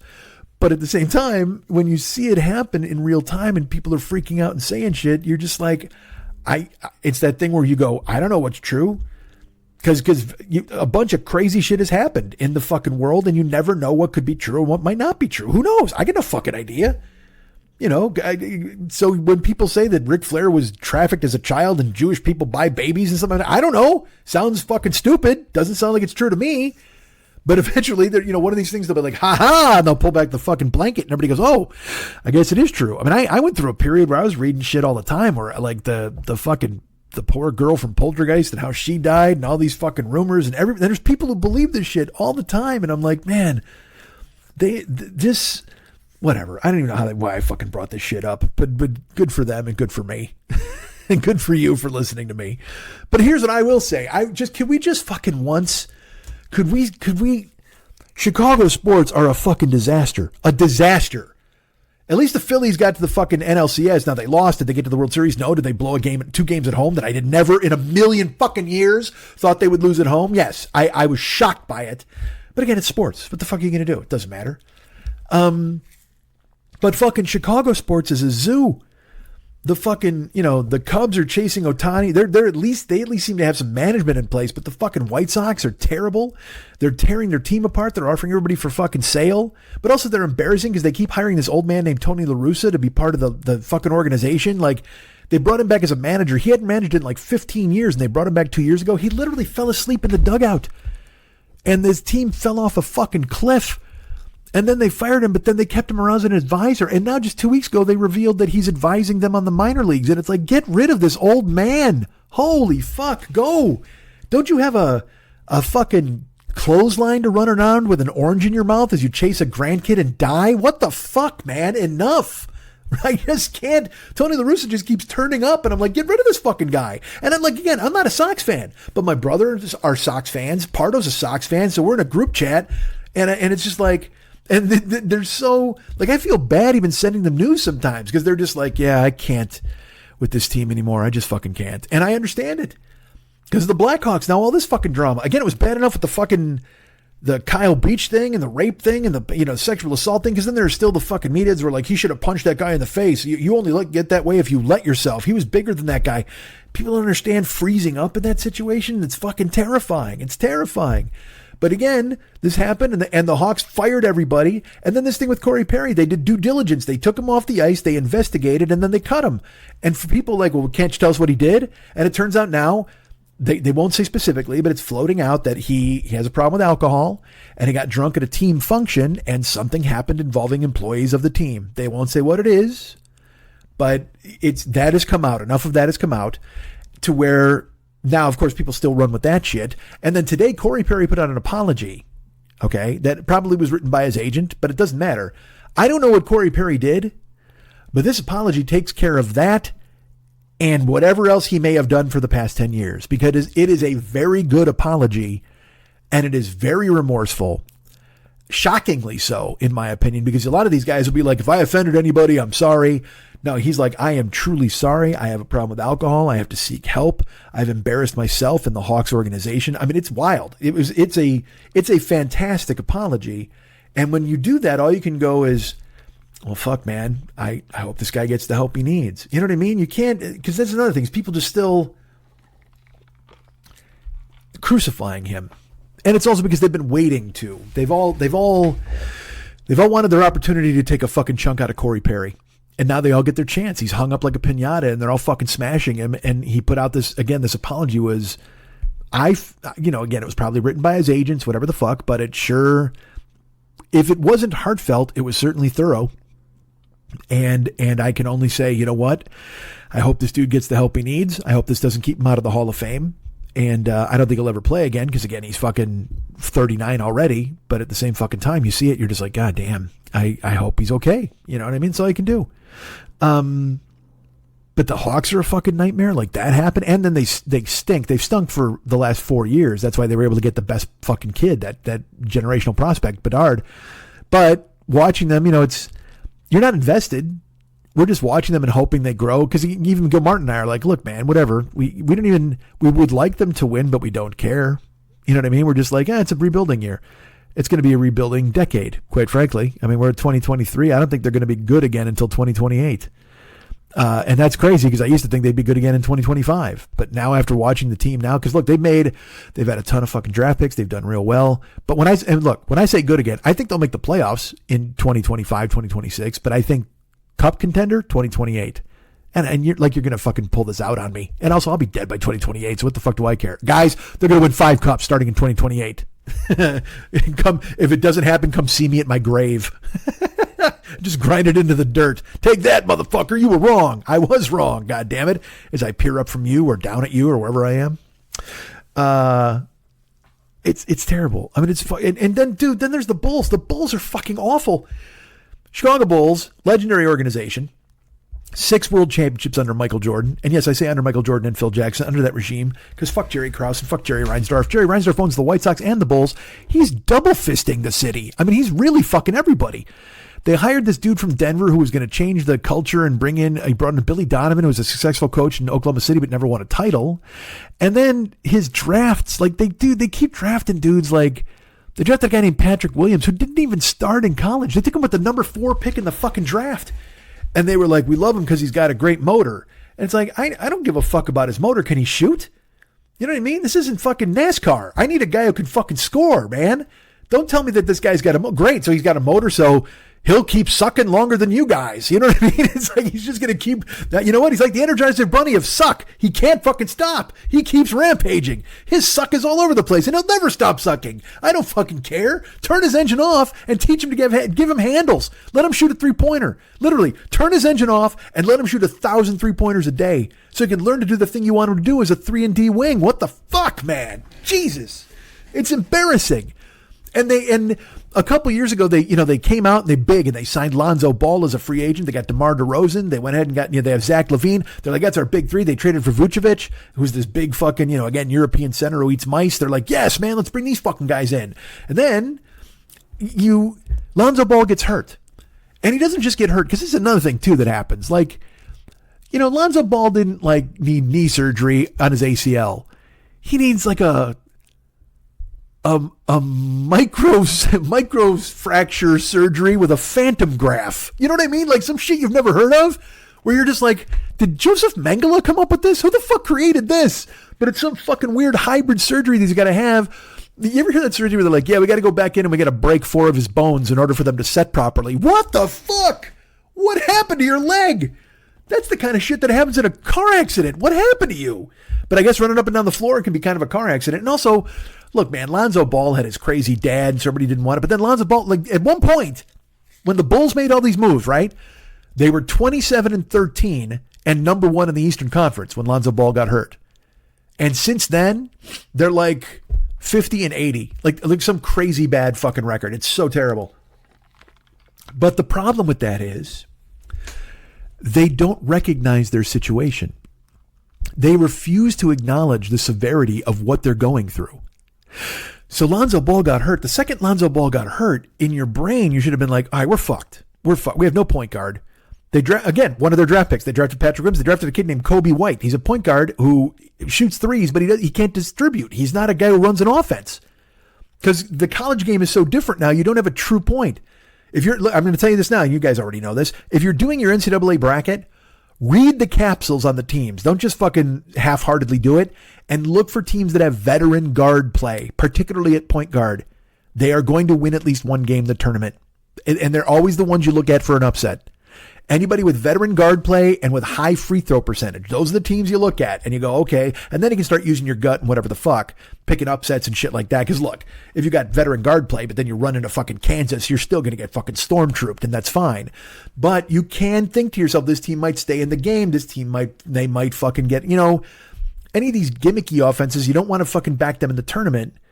Unless they play like smothering defense as well. Like Syracuse, Jimmy Boeheim, when he would run the fucking the zone, it was embarrassing to watch because guys couldn't figure it out. For 20 years he ran the fucking thing and guys couldn't figure out his fucking defense. So he finally won a title. It's that shit can work in college. So you can get away with a guy who's not a true point guard in college, not in the tournament, because you'll always get fucked up there unless it's a super talented guy. Regardless, who cares? This is babbling. But So the Bulls draft Kobe White, who can't fucking, he's a terrible point guard. He can shoot, and now he might have come into his own now as a player, so they gave him a big contract again in the offseason. They signed Vucevic. They doubled down on that. They gave LaVine a max extension. This is after Lonzo Ball got hurt. After Lonzo Ball got hurt, and Alex Caruso, who's a great player who plays incredible defense, but because he plays incredible defense is constantly breaking his thumb. You know what I mean? He's one of those guys. He's like a high energy guy who's right in your face playing vicious fucking defense, but then he'll get shin splints because he hits the fucking court so hard because he's chasing dudes all over the place. And so he's also a guy, him and Lonzo Ball are both getting hurt all the time. And instead of going, well, fuck, these guys are hurt, we got to figure out a new plan. Instead, they doubled down and gave everybody contracts.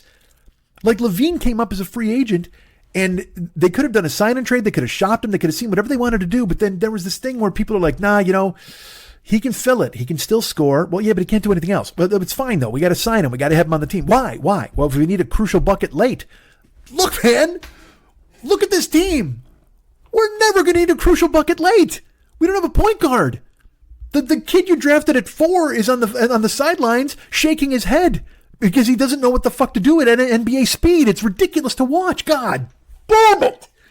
And I'm not even like a giant basketball guy. I love basketball, but I don't watch the Bulls because they're fucking embarrassing. It's so rough. But also, the internet, sports, video games, they've all given people the idea that they know how to run a team. Oh, I could do this. Oh, you got to trade that guy. Oh, you got to move this guy. You got to do this. You got all these. Everybody's got a fucking opinion on what to do. Move a guy, trade a guy, and it's been like that forever. But it's more so now because on the internet everybody's connected and they can put out their fucking all 22 analysis of the film and go, well, this is what should have happened. Shut the fuck up. You're literally a mailman. But it doesn't mean that I'm not a guy who knows football. Shut up. You're a mailman. Right? Whatever. But with basketball, the same deal. Like. But I have to say, in this moment, I knew what to do with the Bulls. Because again, if Lonzo Ball tears his ACL and he needs surgery and he's going to be out a year, that's fine. You can deal with that and you can plan accordingly. If Lonzo Ball has some mysterious injury that we've only seen in nip tuck, and you don't know when he'll be back on the court to even practice, well, guess what? Your grand experiment has failed, and you need to fucking backtrack and figure out what to do. And if that means trading your top scorer, Zach LaVine, who also doesn't play any defense and isn't clutch, which not that that's a real thing, but still, then you do it. You trade him and get as many draft picks and young guys as you possibly can and recognize that you're rebooting. Because again, now Lonzo Ball, he's had 3 separate, mystery surgeries. I honestly think to the point where they're actually releasing the Operation video game and it's Lonzo Ball on the game. The dude with the red nose is gone. It's now Lonzo Ball, and all you do is take shit out of his knee. That's it. Take out his knee for $100. Don't touch the sides. And, another season off for Lonzo Ball because you touched the fucking sides. And now he needs to go back to Finland and have some guy named fucking Jurgen dive into his knee again with a laser. What the fuck, man? Cut this guy. Do what you got to do. Cut everybody. But don't try to proceed in a way where you think to yourself, you know what? Lonzo Ball eventually will be healthy. He has an injury no one in the world has ever had. They're literally, because sometimes they'll be like, hey man, we got to go get the ligament from a corpse and put it in a guy's knee, right? But they didn't even do that with him. Here's how bad it is. Lonzo Ball is hurt, right? And they're like, because normally they'll be like, hey man, why don't you get a fucking ligament from a dead guy and replace his? It goes the other way. They're like, why don't we take Lonzo Ball's ligament and put it in a dead guy? That's how bad it is. It's so fucking terrible. And this is the guy you kept. You got to keep him because you're paying him. I totally get that. But everybody else, get rid of him. DeMar DeRozan is 45 years old. He's shooting jumpers from the elbow like he's fucking Bob Lanier. Jesus Christ, Sidney Moncrief, drive. What are you doing? Holy fuck. That's wrong. Sidney Moncrief would drive. He wouldn't do that. I was just name checking a guy from the old days. But holy fuck. I didn't want some Sidney Moncrief truther to write me and go, Sidney Moncrief actually went to the hoop. Yes, he did. God damn it. One of my favorite Sports Illustrated covers ever. Google Sidney Moncrief Sports Illustrated cover. It's a fantastic cover. But Jesus Christ, they just have these they signed Vucevic. He's a fucking giant European center, and he's a pick and pop center who doesn't fucking play in the paint very often. And they need him to be in the paint now because DeRozan's operating at the elbow, and that's where Vucevic wants to be. So they're all fucking just standing next to one another. They don't do anything. Billy Donovan has no fucking idea how to run an offense or defense with this personnel. And then they sign like these fringe free agents, go, you know what? We've got a plan. We're going to make it happen. It's like, no, you're not. And I learned my lesson with the Bears, and I'll get to them in a fucking second. But that thing where they tell you a bunch of shit in the offseason, and then you just watch the first game and doing the same shit they did last season, you're like, son of a bitch. They hoodwinked me. I got hoodwinked. I can't believe I got hoodwinked by another sports franchise. What the fuck? But it's Chicago sports, man. It's fucking grim. Like I said, the Hawks, there's a rumor going around that their newest free agent, who everybody hates, fucked the mom of the generational prospect. How does that happen? Lonzo Ball has a knee that, quite frankly, medical journals don't want to print inside of the medical journals because they know they will never see one as bad or weird again. Like, they're like, he's an anomaly. Well, this will never happen to a knee again, so we can't study it. Like, they don't even want to know what's happening with it. They can't even say to themselves, well, let's look at Lonzo Ball's knee and try to figure out what's going on there. No, you can't. Because you look at it and it looks like a fucking treasure map from fucking 1800, which is a bunch of dotted lines and an X, and nobody knows what the fuck is going on in there. I can't figure this shit out. Oh, it turned left at the cactus? What the fuck, Lonzo Ball? God damn, the guy can't run. He's your point guard. He can't run. And you still gave LaVine a max contract. And now, 8 games into the season, it floated out, LaVine wouldn't mind being traded to a different organization. Oh, really? After you've run this one into the fucking ground, you're going to go ahead and split with your max contract? Grim. And the NBA is different. Like, guys can call their own shots, and I fucking get it. But now everybody's like, this is another thing. People are like, well, everybody knows that the Bulls have to break this up, so they won't give them anything for the players. So now you're going to get a bunch of fucking, you're going to offer $1 and get fucking 40 cents. Because everybody knows they can fleece you because you're just trying to reboot and make it palatable. But people keep buying fucking tickets, keep going to games. So Reinsdorf doesn't give a fuck, so he's just printing money. Same with the White Sox. People will go to the games. It's like these stadiums should be empty. There should be like tumbleweeds blowing through these fucking stadiums. And I don't mean it in a way like, guys, let's show them what to do with our own dollars. I don't give a shit. If you want to go to the game, because also some people just want to go to a game. Like Wrigley was always full, even when they sucked, because it was a fucking awesome experience. It's in the middle of a neighborhood. You get a fucking awesome hot dog. You sit in the sun. You look at the ivy. It smells great. It's fucking beautiful. Do they suck? Yes. Are they losing 7-1 to Bob Horner and the Atlanta Braves? They are. But I don't give a shit. I'm having a good time. I'll watch Bobby Mercer yell at people in the fucking bleachers. I'll watch Dave Kingman crush one out of Waveland, even though they lose 8-1. It's the only run they got because it's a fucking experience. So if you go and want to go see the Sox, look, it's not the same experience because they play in a fucking mall park. It's just fucking terrible. I don't even get it. And it's, they fucked that park up and they built the new park. They didn't go old school like Camden Yards. Why am I bitching? You don't care about the White Sox and their fucking stadium from 50 years ago. Chicago sports is a nightmare, man. It's a fucking nightmare. And then you get the Bears. Oh, motherfucker, the Bears. Dudes, look.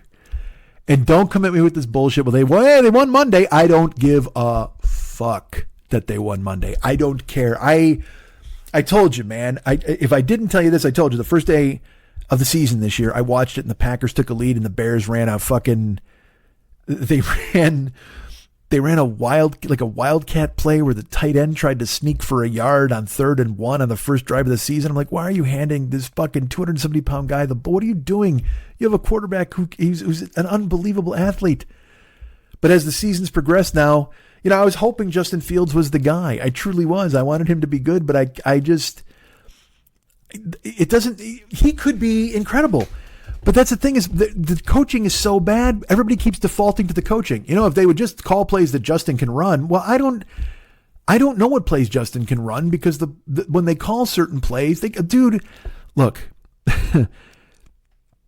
please stop running the bubble screen. I don't understand. If you don't know what it is, they're throwing a pass behind the line of scrimmage and trying to get yardage. And the thing is, if you ever watch, you'll have other teams run a bubble screen and it'll work. And in your brain, you'll just think to yourself, what fucking sorcery is this? What wizard do they have in their their front office that's making the call in the coaching booth? I don't even fucking know because the Bears can't call one.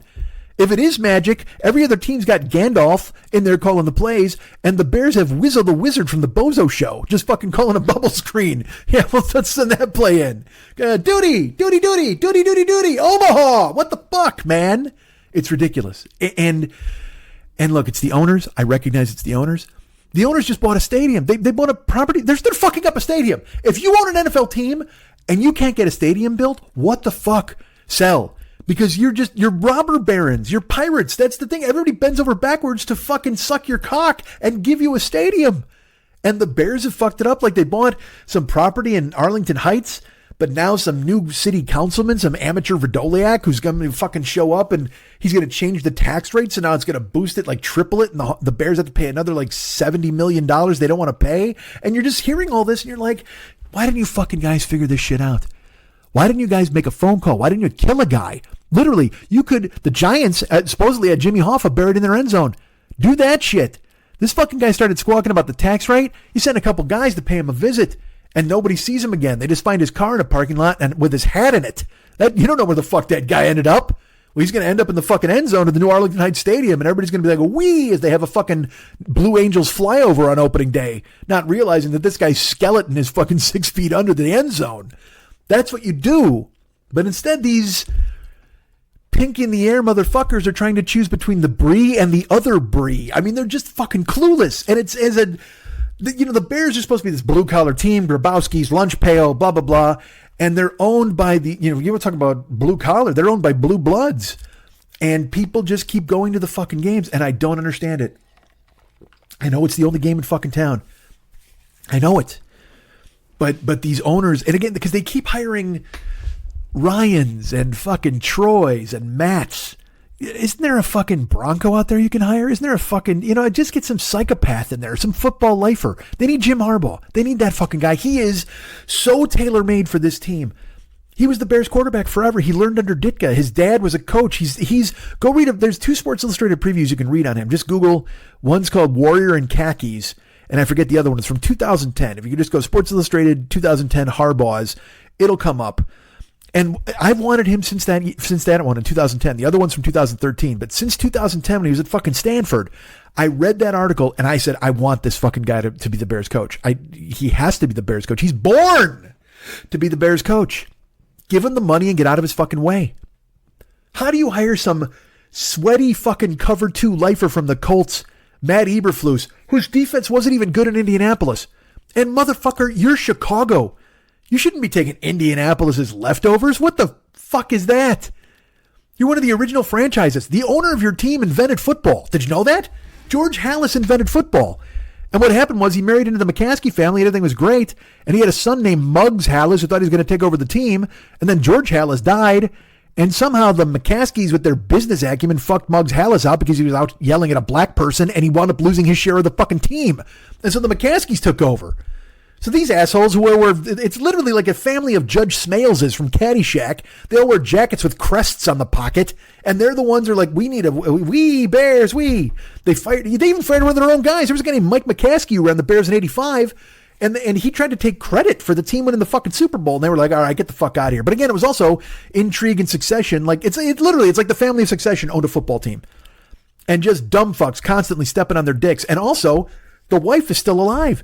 Virginia McCaskey, she's a fucking skeleton. She's like a wraith. Our team is owned by a wraith.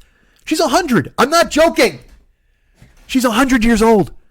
And everybody's like, oh, we got to win one for Virginia. We got to win. No, that's the problem. We can't win because of Virginia. She's got you know what she did? She ran over a gypsy in like the 40s, and now we're never going to win again until they get rid of her. Fucking get rid of this chick. It's fucking embarrassing. I just want to watch a fucking game. When the Bears score, they have a song called Bear Down Chicago Bears. And there's a line in it, we thrilled the nation with our T formation. Please stop thrilling us with your T formation. I'm begging you. Please stop thrilling us with your T formation. They invented the forward pass. Again, these bubble screens are fucking awful. They are the bane of my existence. And I watched them do it against the Vikings Monday. They won. They won without scoring a touchdown. The Vikings need to be embarrassed.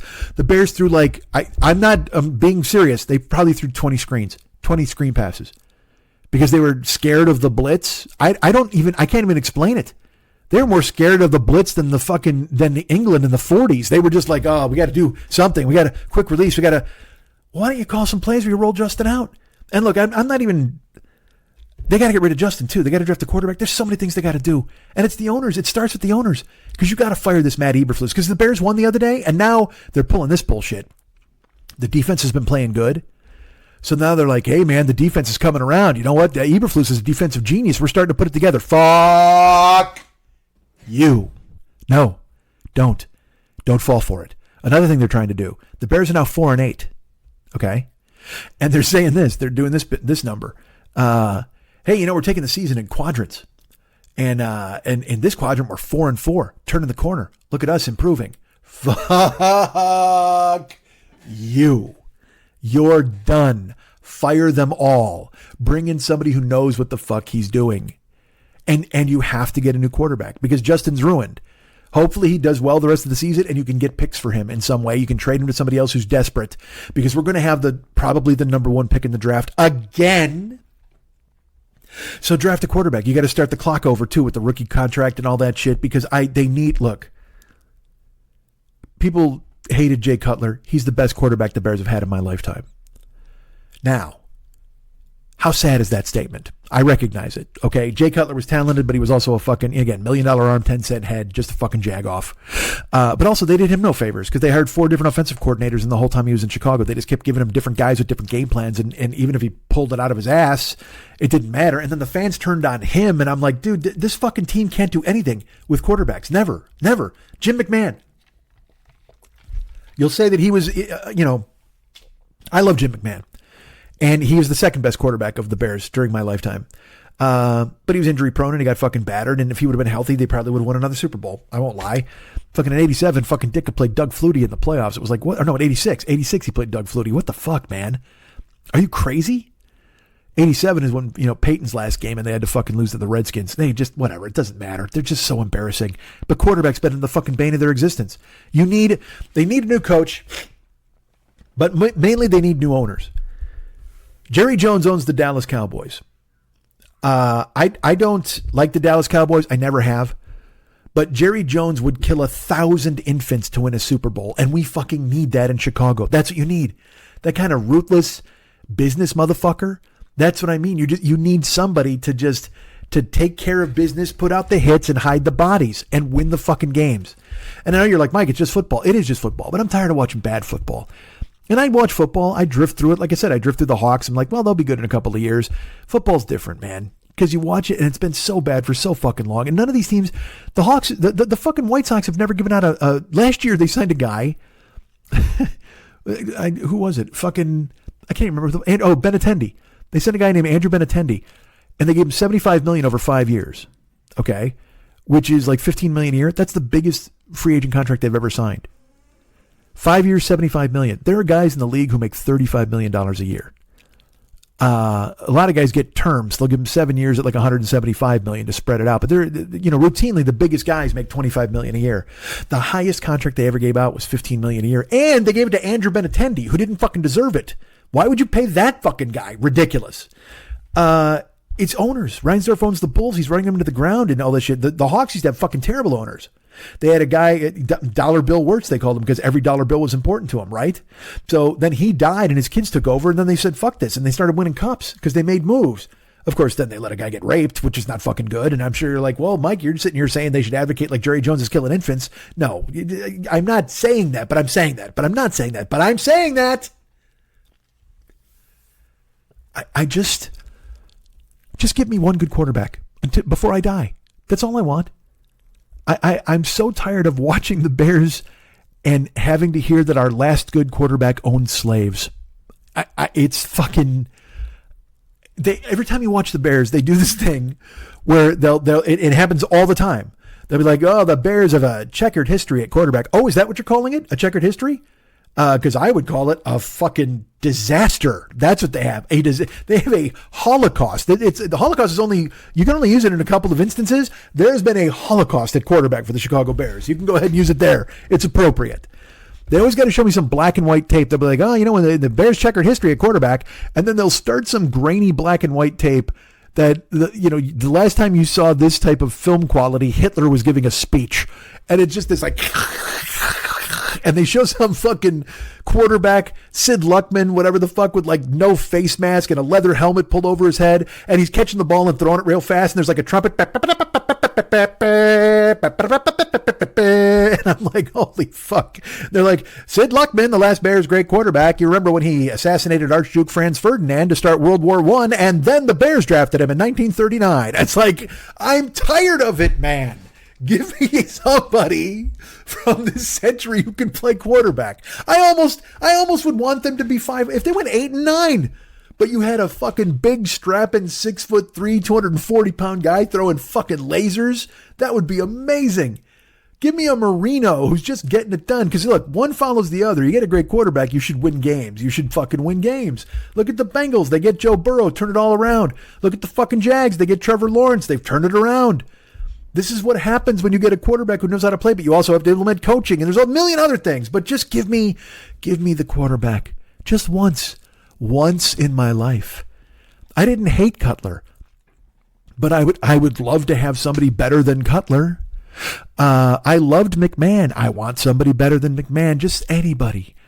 And again, like I said the other day, the Bears won. And so people are like, well, maybe this team can turn it around. I have friends. I have comedian friends who actually I've stopped contributing. There's a group chat on Facebook.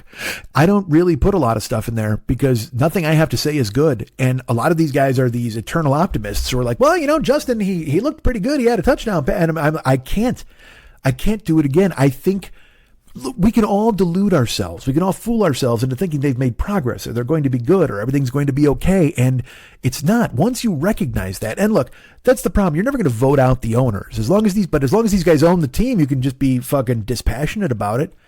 I mean, there are people who want a second team in Chicago, like New York got a second team just to send a message to the fucking owners, man. And I have no idea. I don't know the solution. Well, the solution again, it comes in the form of Jim Harbaugh. If you give Harbaugh a battleship full of money and you get the fuck out of his way, he's 60 years old. He's 60 years old and he's about to go to the college football playoff again with Michigan, and hopefully he wins this time because then he'll be even more primed to leave. He's 60 years old. He's the same age Pete Carroll was when he came to the Seahawks. And Pete Carroll won one Super Bowl and should have won another. And he has never missed the playoffs 2 years in a row. And Jim Harbaugh is the same fucking guy. Jim Harbaugh is a psychopath who would strangle you with a spaghetti noodle. And I know you're like, that's impossible. He would find a way. Jim Harbaugh would strangle you with a spaghetti noodle to win a game.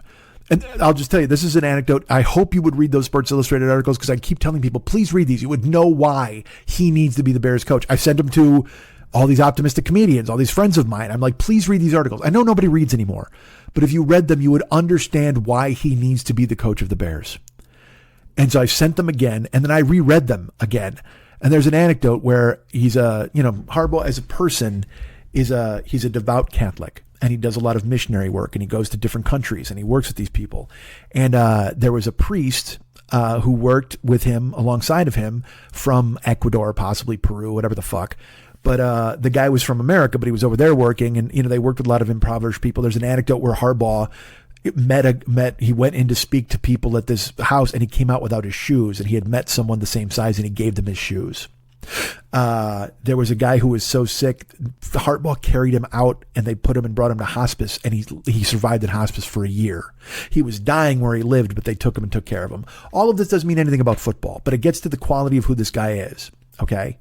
And in this anecdote, but here comes the football part. The pastor was talking to him and said that he had done some work at Notre Dame when he was in America. And at this time, Harbaugh was coaching Stanford and then had moved on to the 49ers. And when he was at Stanford, he was 2-0 against Notre Dame. So he was coaching the Niners at this time, and he's talking to this preacher, and the preacher's like, oh, the priest, whatever the fuck you want to call him. And he's like, hey, I did some work at Notre Dame, so I've kind of come along. I'm a Notre Dame fan.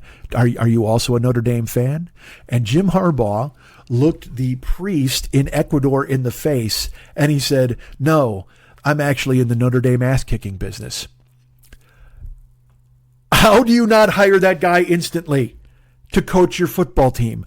Because he's Woody Hayes without the punch in Charlie Bauman's neck. He's the the Belichick without the sullen, surly bullshit. He is the Bears Belichick, and they have to fucking sign him. He played under Ditka, so he knows. He's an ex-Bear, which the fucking owners love. They love Bear tradition and bullshit. He's an ex-Bear. He's won everywhere he's gone. He went to San Diego, he won. He went to Stanford, he won. He beat Pete Carroll's ass when he was at Stanford. USC was favored by 41, and Stanford beat him. And then, in another game, Stanford was winning 55-27 on USC and went for fucking 2 because that's who Jim Harbaugh is. And afterwards, Pete Carroll met him at fucking midfield to shake his hand and looked him in the face and said, "What's your deal?" To the point where Stanford then took that and used it as the slogan to sell season tickets. What's your deal? Get season tickets for Stanford football. Jesus Christ. And I recognize, look, does this mean I would want to be Jim Harbaugh's best friend? No, because he's the kind of guy who would go, "Hey, I bet I can chew gum faster than you." You know what I mean? He's a psycho. But that's the guy you want running your fucking football team. Quit hiring these guys who show up with 8 binders of plays. I give me a guy who goes, "You know what we're going to do? We're going to beat your fucking ass." How are you going to do it? You'll see. Stop it. Whatever we do, we dare you to fucking stop it. That's what I want. But also, he'll bring modern football to it. He'll lean into the tough guy, monsters in the midway bullshit, but he'll also give him, especially with this number 1 draft pick, give him all the money and let him draft a fucking amazing quarterback. Because he was a quarterback. So he understands the importance of the position. He still takes snaps in practice. He'll run routes with his team. They love him. Michigan loves him. The team, all the players love him. That's another thing too, God damn it. If he was hated, if he was a taskmaster, like people hated Belichick. There were people who respected him, but they would like, fuck, this guy's a dick, but we'll play because we're winning rings. People fucking love Harbaugh. He inherited a fucking Niner team that I think was like 2-13, and then the next year he was in the NFC Championship game. The year after that he was in the Super Bowl. And that's with Colin Kaepernick at quarterback, who, quite frankly, isn't a great quarterback. But he made it fucking happen. Because they also drafted Navarro Bowman. They turned the whole fucking defense around. He had Frank Gore. He brought in Anquan Bolden. They fucking were dominant. They were fucking dominant. He can do it. He's the fucking guy. And here's the thing that drives me craziest. I don't know how these Bears can't see it. How can they not see it? Again, former Bear, tutelage under Ditka, won at San Diego, won at Stanford, took San Francisco to the Super Bowl in 2 years. Next year went 12-4 and lost to Seattle. If it wasn't for an extremely talented Seattle team, which, by the way, was coached by Pete Carroll, what's your deal? I'll see you in a couple years and beat your ass in the fucking playoffs. And he did. Pete Carroll won a Super Bowl and then wound up losing the next year. Harbaugh didn't get to win his Super Bowl. He actually lost to his brother, which is a completely different fucking story. But Harbaugh, he then went to Michigan. And it started out a little rough, but the last 3 years he's been in the fucking college playoff. He's beaten Ohio State 3 years in a row. He's done everything you've asked him to do whenever he's shown up in a place. And off the field, he's a fucking wingnut. He told his team that if anybody had a baby, instead of getting an abortion, he would raise them. He's fucking crazy. But that's what you need. You need a crazy football guy. All these fucking experiments and these dudes were like, I've got 8 binders of plays and let's run a bubble screen and we'll run orbit motion. There's nothing wrong with orbit motion. The Dolphins run the shit out of it. It's fucking fun to watch and great. But give me a guy who will run a modern offense that will also have a vicious defense and fucking punch you in the face. That's the thing. It's the monsters of the Midway come to life. He played there. He knows the city. He knows what he's supposed to do. Give him a dump truck of fucking money. Get an airplane hangar like in Dark Knight and just fill it with piles of cash and go, this is yours. You want to spend it? Great. You want to burn it? Whatever you want to fucking do. Because Harbaugh might have to decide because he's fucking crazy. But that's what you need running your fucking football team. God damn it. I would run through a wall for that fucking guy, and I'm a slob. So Chicago sports is a fucking wreck. A fucking wreck. And, I got to hear this guy fucked this guy's mom, and then the fucking Bulls are just, they don't even want to play anymore. It's just embarrassing. So if I'm telling you this, if the Bears keep this coach, this guy that is their coach now, because this is another thing. They said they turned the defense around. It's like, Eberflus's defense has turned it around. Well, the Bears earlier this season had to fire their defensive coordinator for conduct unbecoming, and they never said what it was. There were rumors there was an FBI raid at the fucking Hallis Hall. It was crazy. But then they said it was family things, but whatever. Regardless, the guy hasn't come forward. Then they had to fire a running backs coach because he was inappropriate with a fucking employee. So those alone are fireable offenses for this sloppy, sweaty football lifer that you hired. Get him out of there. I don't give a shit about quadrants and 4-4 and the defense turning it around. But supposedly it's his defense, but they brought in a fucking consultant on defense because after they fired Alan Williams, the defensive coordinator, Eberflus was running that in addition to trying to run the team. And that's too much for this guy because you can see him on the sideline. He looks confused. He fucking moves his mouth when he reads. So I'm like, I don't fucking know what they're doing. Well, they bring in some guy, I think his name is Phil Frost. He's a defensive consultant. Well, since he's come in, they've turned it around and started beating ass on defense. Now, also at the same time, they've played 4 teams and won a combined like 7 games. So it's like he's not beating the creme de la creme of the fucking NFL. But they are playing much better on defense because they're playing shitty teams. And this guy, Phil Frost, I think has brought in a bunch of different concepts because they've stopped playing a cover 2-3 shell and gone to these different things. They've started to run, bring a lot of pressure and do stunts. And Eberflus is getting the credit for it, but isn't that Phil Frost? It's all been going on since he came to town. And also, like I said, you're playing fucking all these teams filled with cripples and nuns. Like you're beating the shit out of them. Who the fuck cares? So you can't keep him. You can't. You fucking can't. Don't keep him. Don't. But if they do, I might be out.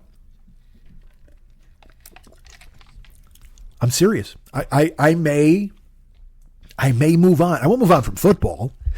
I'll just watch it as a thing I love, but I don't know if I can back the Bears if they bring this guy back. I can't.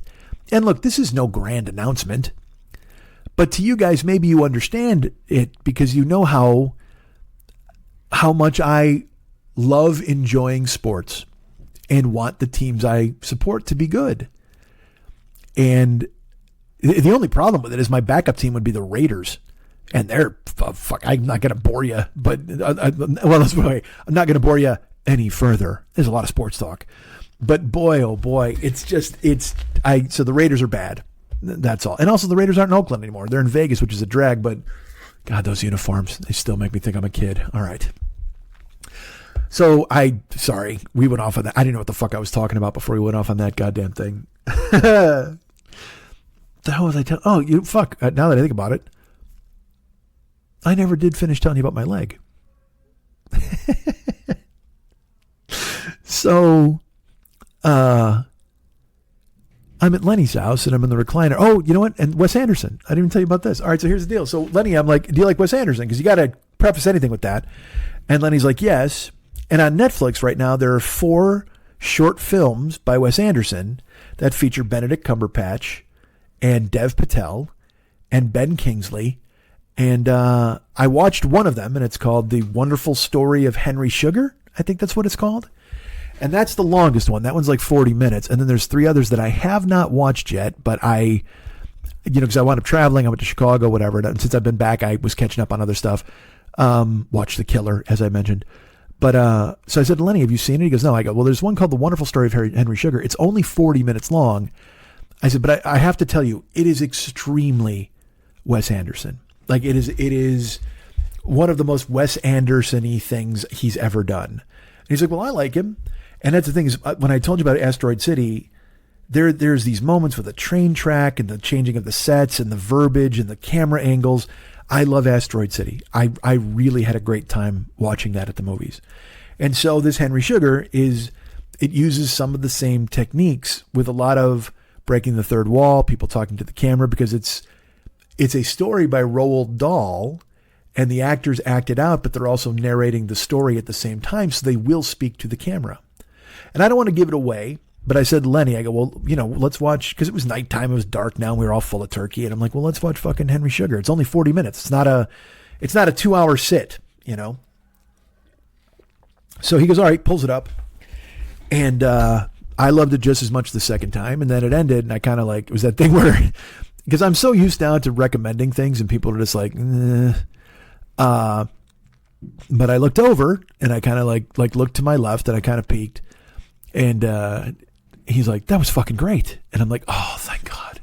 Because I couldn't bear being the guy who ruined Thanksgiving night by making him watch a fable, because that's what they appear to be to me. All of his movies, they have, like I said, that quality of peacefulness and tranquility, and they bring you to a whimsical childhood place. And for me, they're so comforting when they're done right. And he was like, that was great. And I was like, so he loved it, which was really cool. And then we thought about watching the others, but then her boyfriend came with the tamales, and I was like, I'm going to take off. Cause by this time it was like fucking 9:30. I'd been there like 10 hours, which I loved. But also you start to feel like if there's other guests to fill the space, then it's a gathering, it's a party, and you don't feel like you're imposing. But if it was just me and Lenny, and then my nieces, and then their friends came, but after dinner they left. So now for the next, another hour and a half, 2 hours after football and everything, I'm just sitting in a recliner in their house now, and I feel, the holiday's over. We've watched football, we've eaten food, we've had a great time. And we just watched, like a show, and we could have watched another movie or two. I mean, I could have stayed, but in my brain, I was like, you know what? Give them a break. And which again is my silly way of thinking, because maybe he wanted me to stay. Cause again, the girls were in their room. It was just me and Lenny hanging out. But he was kind of half, he had cooked all day. He's kind of half in and out. So I was happy to get him to focus. Let's put it, he focused on something for 40 minutes without falling asleep, and I didn't want to push my luck. So I was like, I'll get out of here. So, I got out of the recliner, and I stood up, and my right leg was in pain. Now I was injured. I wasn't just hurt, I was injured. And I limped through the house. And I mean gingerly limping. It was a thing where I really had to favor my left leg. And I got leftovers, we packed me up. I got a bunch of mac and cheese, and get this is totally true. I got home and I didn't know, because I didn't eat leftovers for 2 days. Lenny gave me what felt like 7 pounds of leftovers. I got stuffing, I got mashed potatoes, I got turkey, dark and white meat, I got rutabaga, I got yams, and no gravy. No gravy. Are you fucking kidding me? Mashed potatoes, stuffing, macaroni and cheese, turkey, rutabaga, yams, no gravy. And I wrote him and I go, hey, you didn't give me any, you gave me 8 pounds of leftovers and no fucking gravy. And was this like a Squid Game challenge? And he just wrote back, ha, ha, ha, ha, ha. And I'm like, oh, you son of a bitch. Because Lenny makes really good gravy. So they start loading me up. And here's a smart thing I did for this year, because the last couple of years I've gone there, they give me leftovers, but with their Tupperware. So then their Tupperware sitting at my house, and I always want to return it. And Lenny will sometimes be like, yeah, you don't need to. But I'm like, well, fuck, I got enough shit in my cabinet, so you're getting it back. This time, because I have enough shit in my cabinets, I brought my own fucking tubs. And they were deep, they were big. Maybe that's why he filled them up. But I mean, I brought like 3 different things to pack up, and he did, man. He fucking filled them up. One was just exclusively mac and cheese. Another one was just mac and cheese and yams. And the other one was everything else in a fucking pile. It was great. And they're gone now. If you're going to come and buy, I've eaten all the leftovers. It took 4 days. But I don't care. I mowed right through them. It was fucking beautiful. Even without gravy, I was able to mow through them. So I take everything and I hug everybody to go goodbye, and I grit my teeth and I walk out the door. And once I get outside, I kind of like I can let down my guard and appear weak. I didn't want to look weak or whatever, because I didn't want them going, what's wrong, dude? I was limping, but I was toughing it out. But when I got outside, I really fully leaned into the supporting myself on my left leg. And I walked out of the apartment complex. I got outside and I had to stop. And I had to rub my knee and flex my leg. And then I took 10 more steps and I had to stop. And I told you, I parked about a block and a half away. So I had to stop probably 8 or 9 times on the way to the car. It was virtually every 20 steps, 10 or 20 steps, I had to stop, because it was an intense pain. And the whole time I'm talking out loud to myself and I'm going, what did you do? Like, because there was no catastrophic injury. There was no slippage. I didn't fall down. There was no event. And then in my brain, I'm like, well, you traveled and you flew on planes, and that can always be a little weird, but I had empty seats next to me every trip. And so I was able to stretch my legs out. It was not an issue. That wasn't a problem. And like I said, the last thing I want to know is that being on my feet and just my carriage, just how big I am, if that's wearing out my knees, that's bad. That's very fucking bad, because I need my legs to work in order to lose the weight so it doesn't put all the stress on my goddamn knees. And I know you're like, use the elliptical. I fucking hate it. It feels like a ghost machine where you're just like, voo, voo, voo. You're not really going anywhere. Now on a treadmill, you're not going anywhere either, but at least it feels like you're doing something because you're moving your feet. On this thing, you're just like, voo, I don't care for the elliptical. It's just, it bothers me. It bothers me is what I say. So, I get in the car and I'm driving, and then I think to myself, you know what? Cause I drove a ton when I got back from Chicago, cause I had a bunch of money to make up. And I have a plan, whatever. Like I told you, I have a plan. I'm going to drive every day a certain amount of time, or I have an amount of money I have to make versus a certain amount of time. So if I make this certain amount of money in 2 hours, I can go home. You know what I mean? It's one of those things. And I have that now as a plan. I'll be driving 6 days a week. So I'm driving a lot, and I'm like, well, wait a minute. That used to feel weird, but it was my left knee that was the problem, because my left knee was weirdly against the door, and it started to press on my ligament, and it was strange, and I'd have to stretch it out when I got home. I know how fucking boring is this story. So I couldn't figure out, well, my right knee, which is, it's my braking and gas knee. But I'm like, it never was a problem before. And I'm going home, and I'm like, I'm trying to figure out everything. I was in Chicago, and I'm like, what did I do differently? Did I hit anything? Did I do? And then I realized what I had done differently, and I wondered if this might have something to do with it. When I went to Chicago, I wore different shoes. Now, I usually wear Nikes all the time, but I have knockaround Nikes, which are Nike Monarchs, Air Monarchs, which are just fucking, old white people shoes. I wear those, but now the laces were getting frayed, so I have a pair of nice Nikes that I wear around here. But the Nikes that I wore back to Chicago they're Air Jordans, but they're Air Jordan Lows. They're red and black, and I love them. I bought shoes during the pandemic that I haven't really worn, and I figured that they're stage shoes, right? So I was going to put them in the suitcase and still wear my other shoes, but I went, you know what? No, fuck it. I got to wear them. I haven't worn them, so this will break them in. So I wore them and didn't bring backup shoes. So while I was in Chicago, I wore them during the day with David if we ever went anywhere. I wore them on stage. I wore them to Zany's. I wore them the whole time. And it was once I got home, the day after I got home from Chicago, that my knees started to hurt. And I wasn't wearing them when I got home. I switched back to my shoes. I didn't wear them. But I wore them on Thanksgiving to Lenny's house. And when I thought of it in the car, I went, oh my God, that's it. Got to the house and limped from my carport, and I don't wear shoes in my house. So I took my shoes off outside, and also, you'll laugh, my shoes are gorgeous. So normally with my knockaround shoes, I just slip them off, and I'll use my stoop to do it. I'll use my stoop to slip off my right shoe, and then I'll use my foot to slip off my left shoe, my right foot to slip off my left shoe. Well, I didn't want to do that with these shoes because they're too nice and they don't have any scuffs or marks on them. So I untied them and took them off with my hands to not scuff them or whatever the fuck, weirdo. And I took them off, and I got in my house. I walked in, and the pain was instantly 80% less. I walked on my rug. I walked around my apartment just to see, and it was again, truly, like, it felt like this miraculous thing, because I was like, what the hell? But I walked in, closed the door, and I went, son of a bitch. And I walked around my apartment, and it was still hurting, you know what I mean? But not nearly as intense as it had been. And so I heated up some leftovers instantly, and I sat down to watch The Killer, and because I Googled it, and I elevated my knee with a couple of pillows, and it was then I went to bed, and by morning it was better. Like, it was, you could still feel it residually, but not, I was no longer injured. And it wasn't even hurting. It was just annoying now.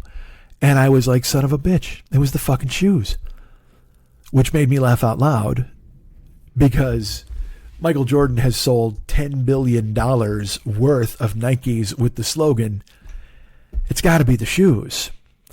And if I had only thought of that right in the beginning, it would have saved me and all my fucking Sherlock Holmes detective work trying to figure out why I was limping like a fucking cancer patient all through the fucking neighborhood. Craziness.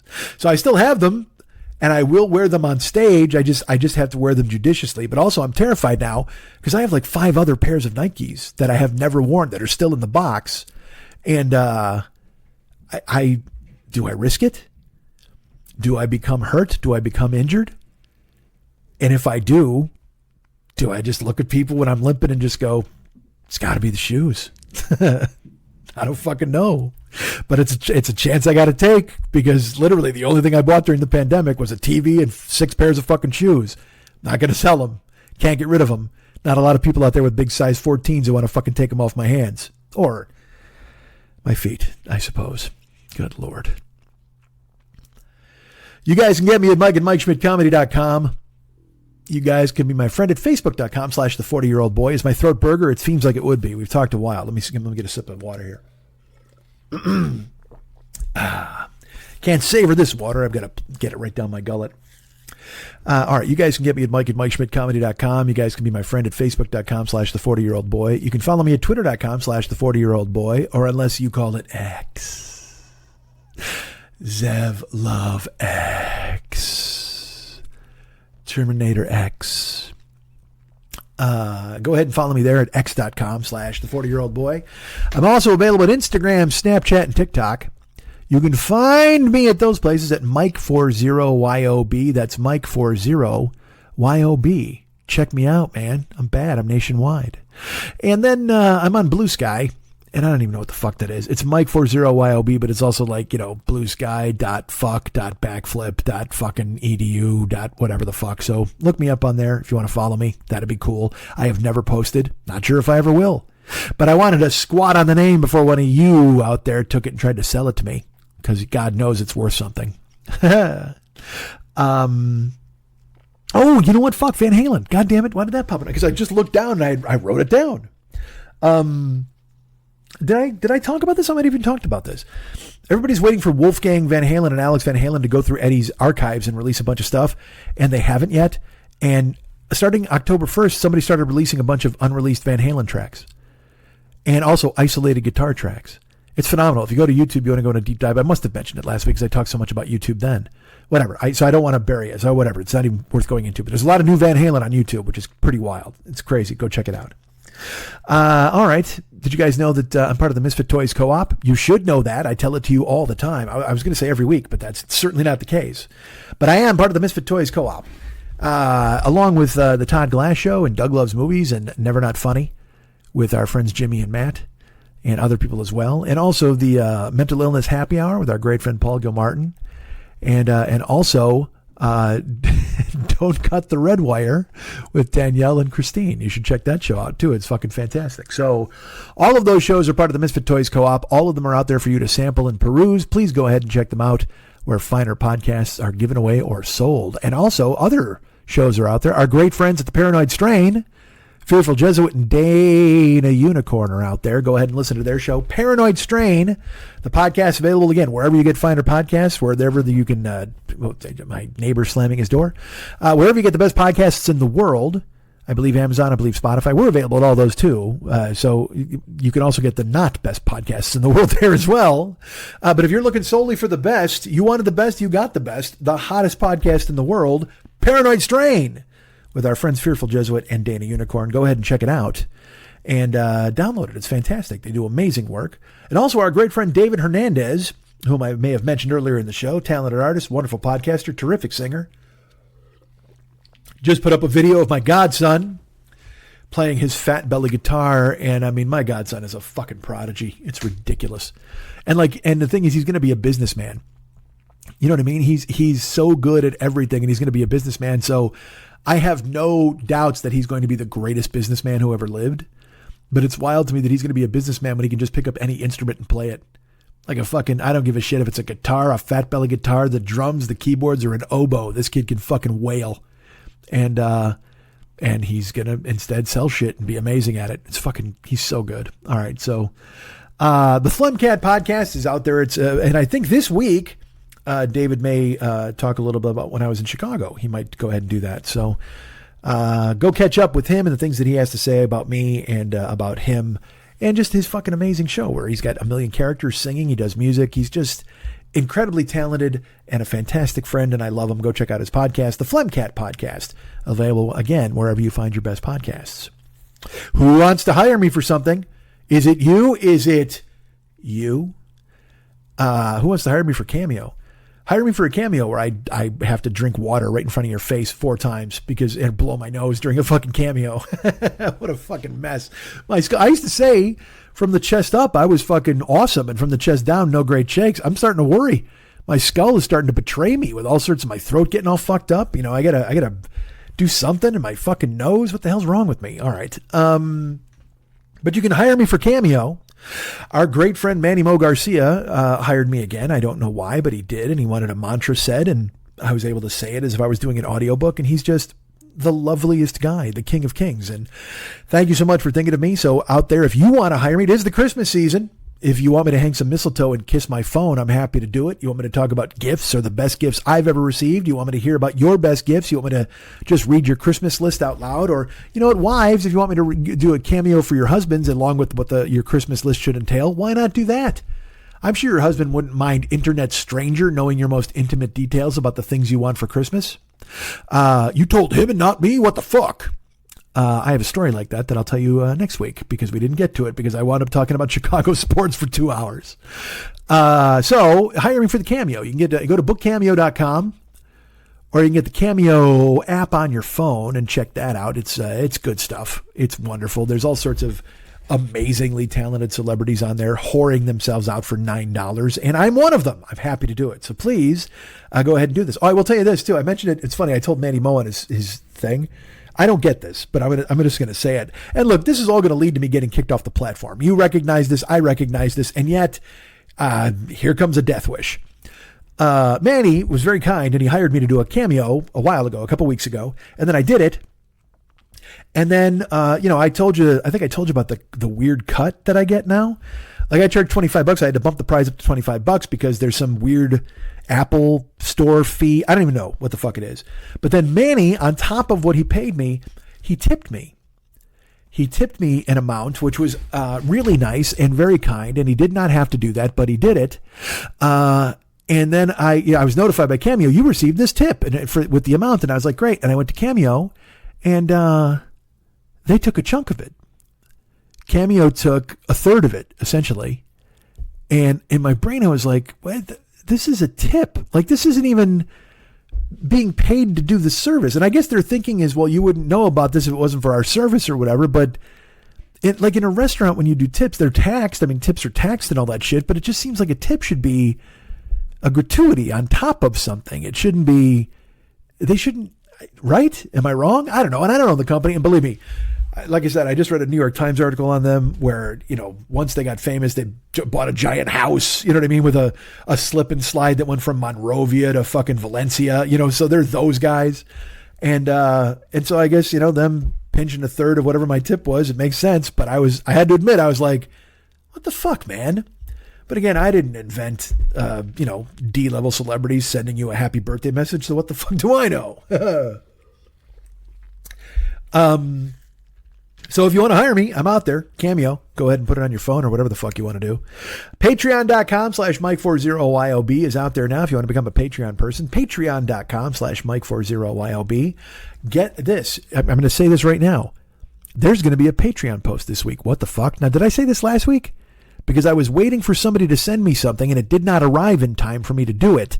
But I got it today and then I figured, well, I'll just go ahead and plug it here. But if I said it last week, don't yell at me. Because there will be a Patreon post this week. So there you go. So if you want to be a patreon.com/Mike40YOB contributor, that would be fantastic. Thank you. And I will make a post. At least one. There will be at least one post. How about that? We go that route.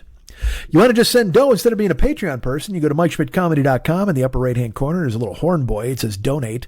Click on that. And guess what? That's PayPal, man. And we're all familiar with PayPal, right? Elon Musk's baby. He gave an interview yesterday and he told advertisers to fuck off, which made me laugh because everybody's like, way to go, way to cut the dick off your own business, whatever the fuck, man. And I'm like, man, remember when people used to advertise here and they wanted me to make fun of them? That was their whole deal. I said some dude invented cum troughs that ran under every adult bookstore in California, like a fucking craziness. But it's so funny to see this guy, the richest person in the world now. And also the very fact that anybody out there would be surprised that the richest person in the world would tell somebody to fuck off. They all clutch their pearls. Oh, that's going to really grow your business. He doesn't give a shit about growing his business. This guy bought the moon. What the fuck are you talking about? He literally owns property on Mars. And I don't mean he named a star after himself or whatever the fuck, or bought one of those things. Name a star after your friend. No, this guy bought Mars. He owns a condo up there. We just don't even fucking know yet. And this guy shows up for the interview with the New York Times, and he's wearing a jacket that like Indiana Jones's pilot wore. He's got makeup on and hair plugs. He's fish belly white. I mean, it's just, when you're that rich, you can do whatever the fuck you want. You know, you're Howard Hughes with long ass nails walking around with Kleenex boxes on your feet. This guy's, 2 years away from that. He's fucking bananas. But people defend him like he's a fucking genius, and maybe he is. He came up with a bunch of shit. He came up with PayPal, and I need it. So there you go. Good for him. PayPal. Go ahead and find it at MikeSpinkComedy.com. On the upper right-hand corner, there's a little skull there. Go ahead and tap it. Or a horn boy, actually. Not a skull. Jesus. I got channels. Did you know I got channels? I do. I have a YouTube channel.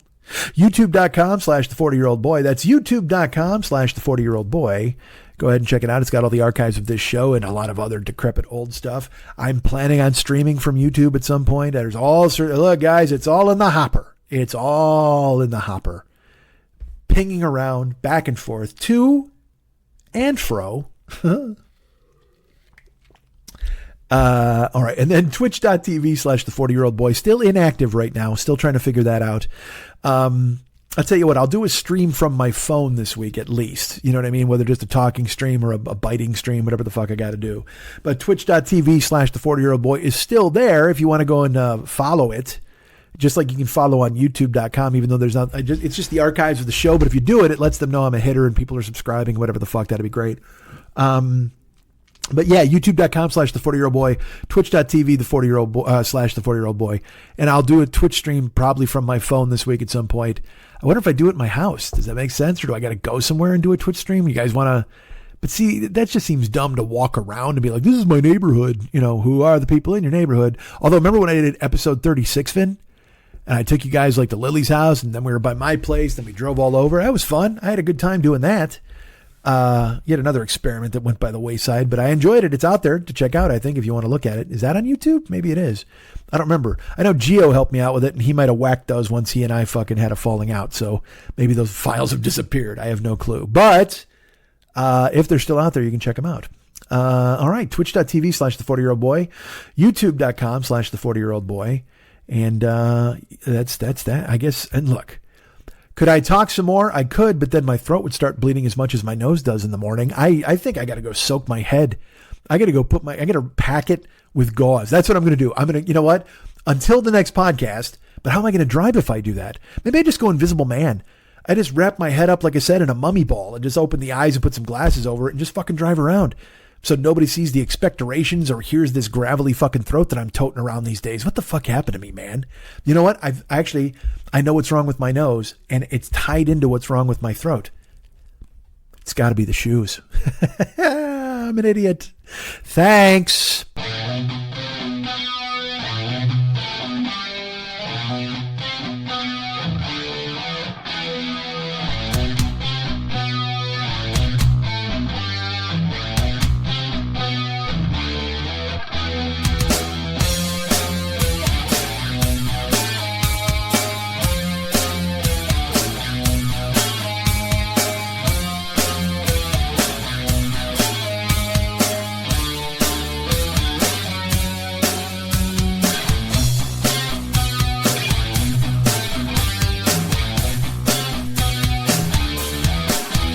If there's anything I like more than me, it's people who like me.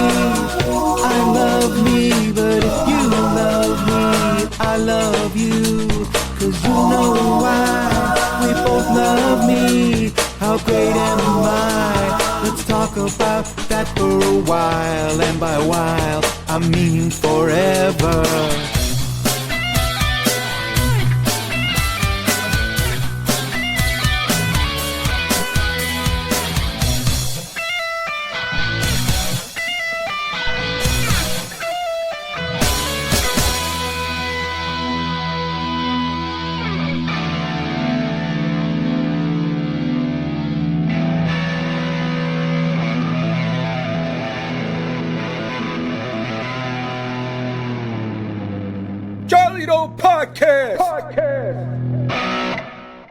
Hey everybody, do you have a Doug in your life, or do you wish you had a Doug in your life? Either way, you should check out Wide World of Dougs, the show where comedians Doug Benson, that's me, and Doug Mellard get together to discuss the name Doug and lots of other things, with Dougs and non-Dougs. We don't discriminate. Get it wherever you get your podcasts. Got it.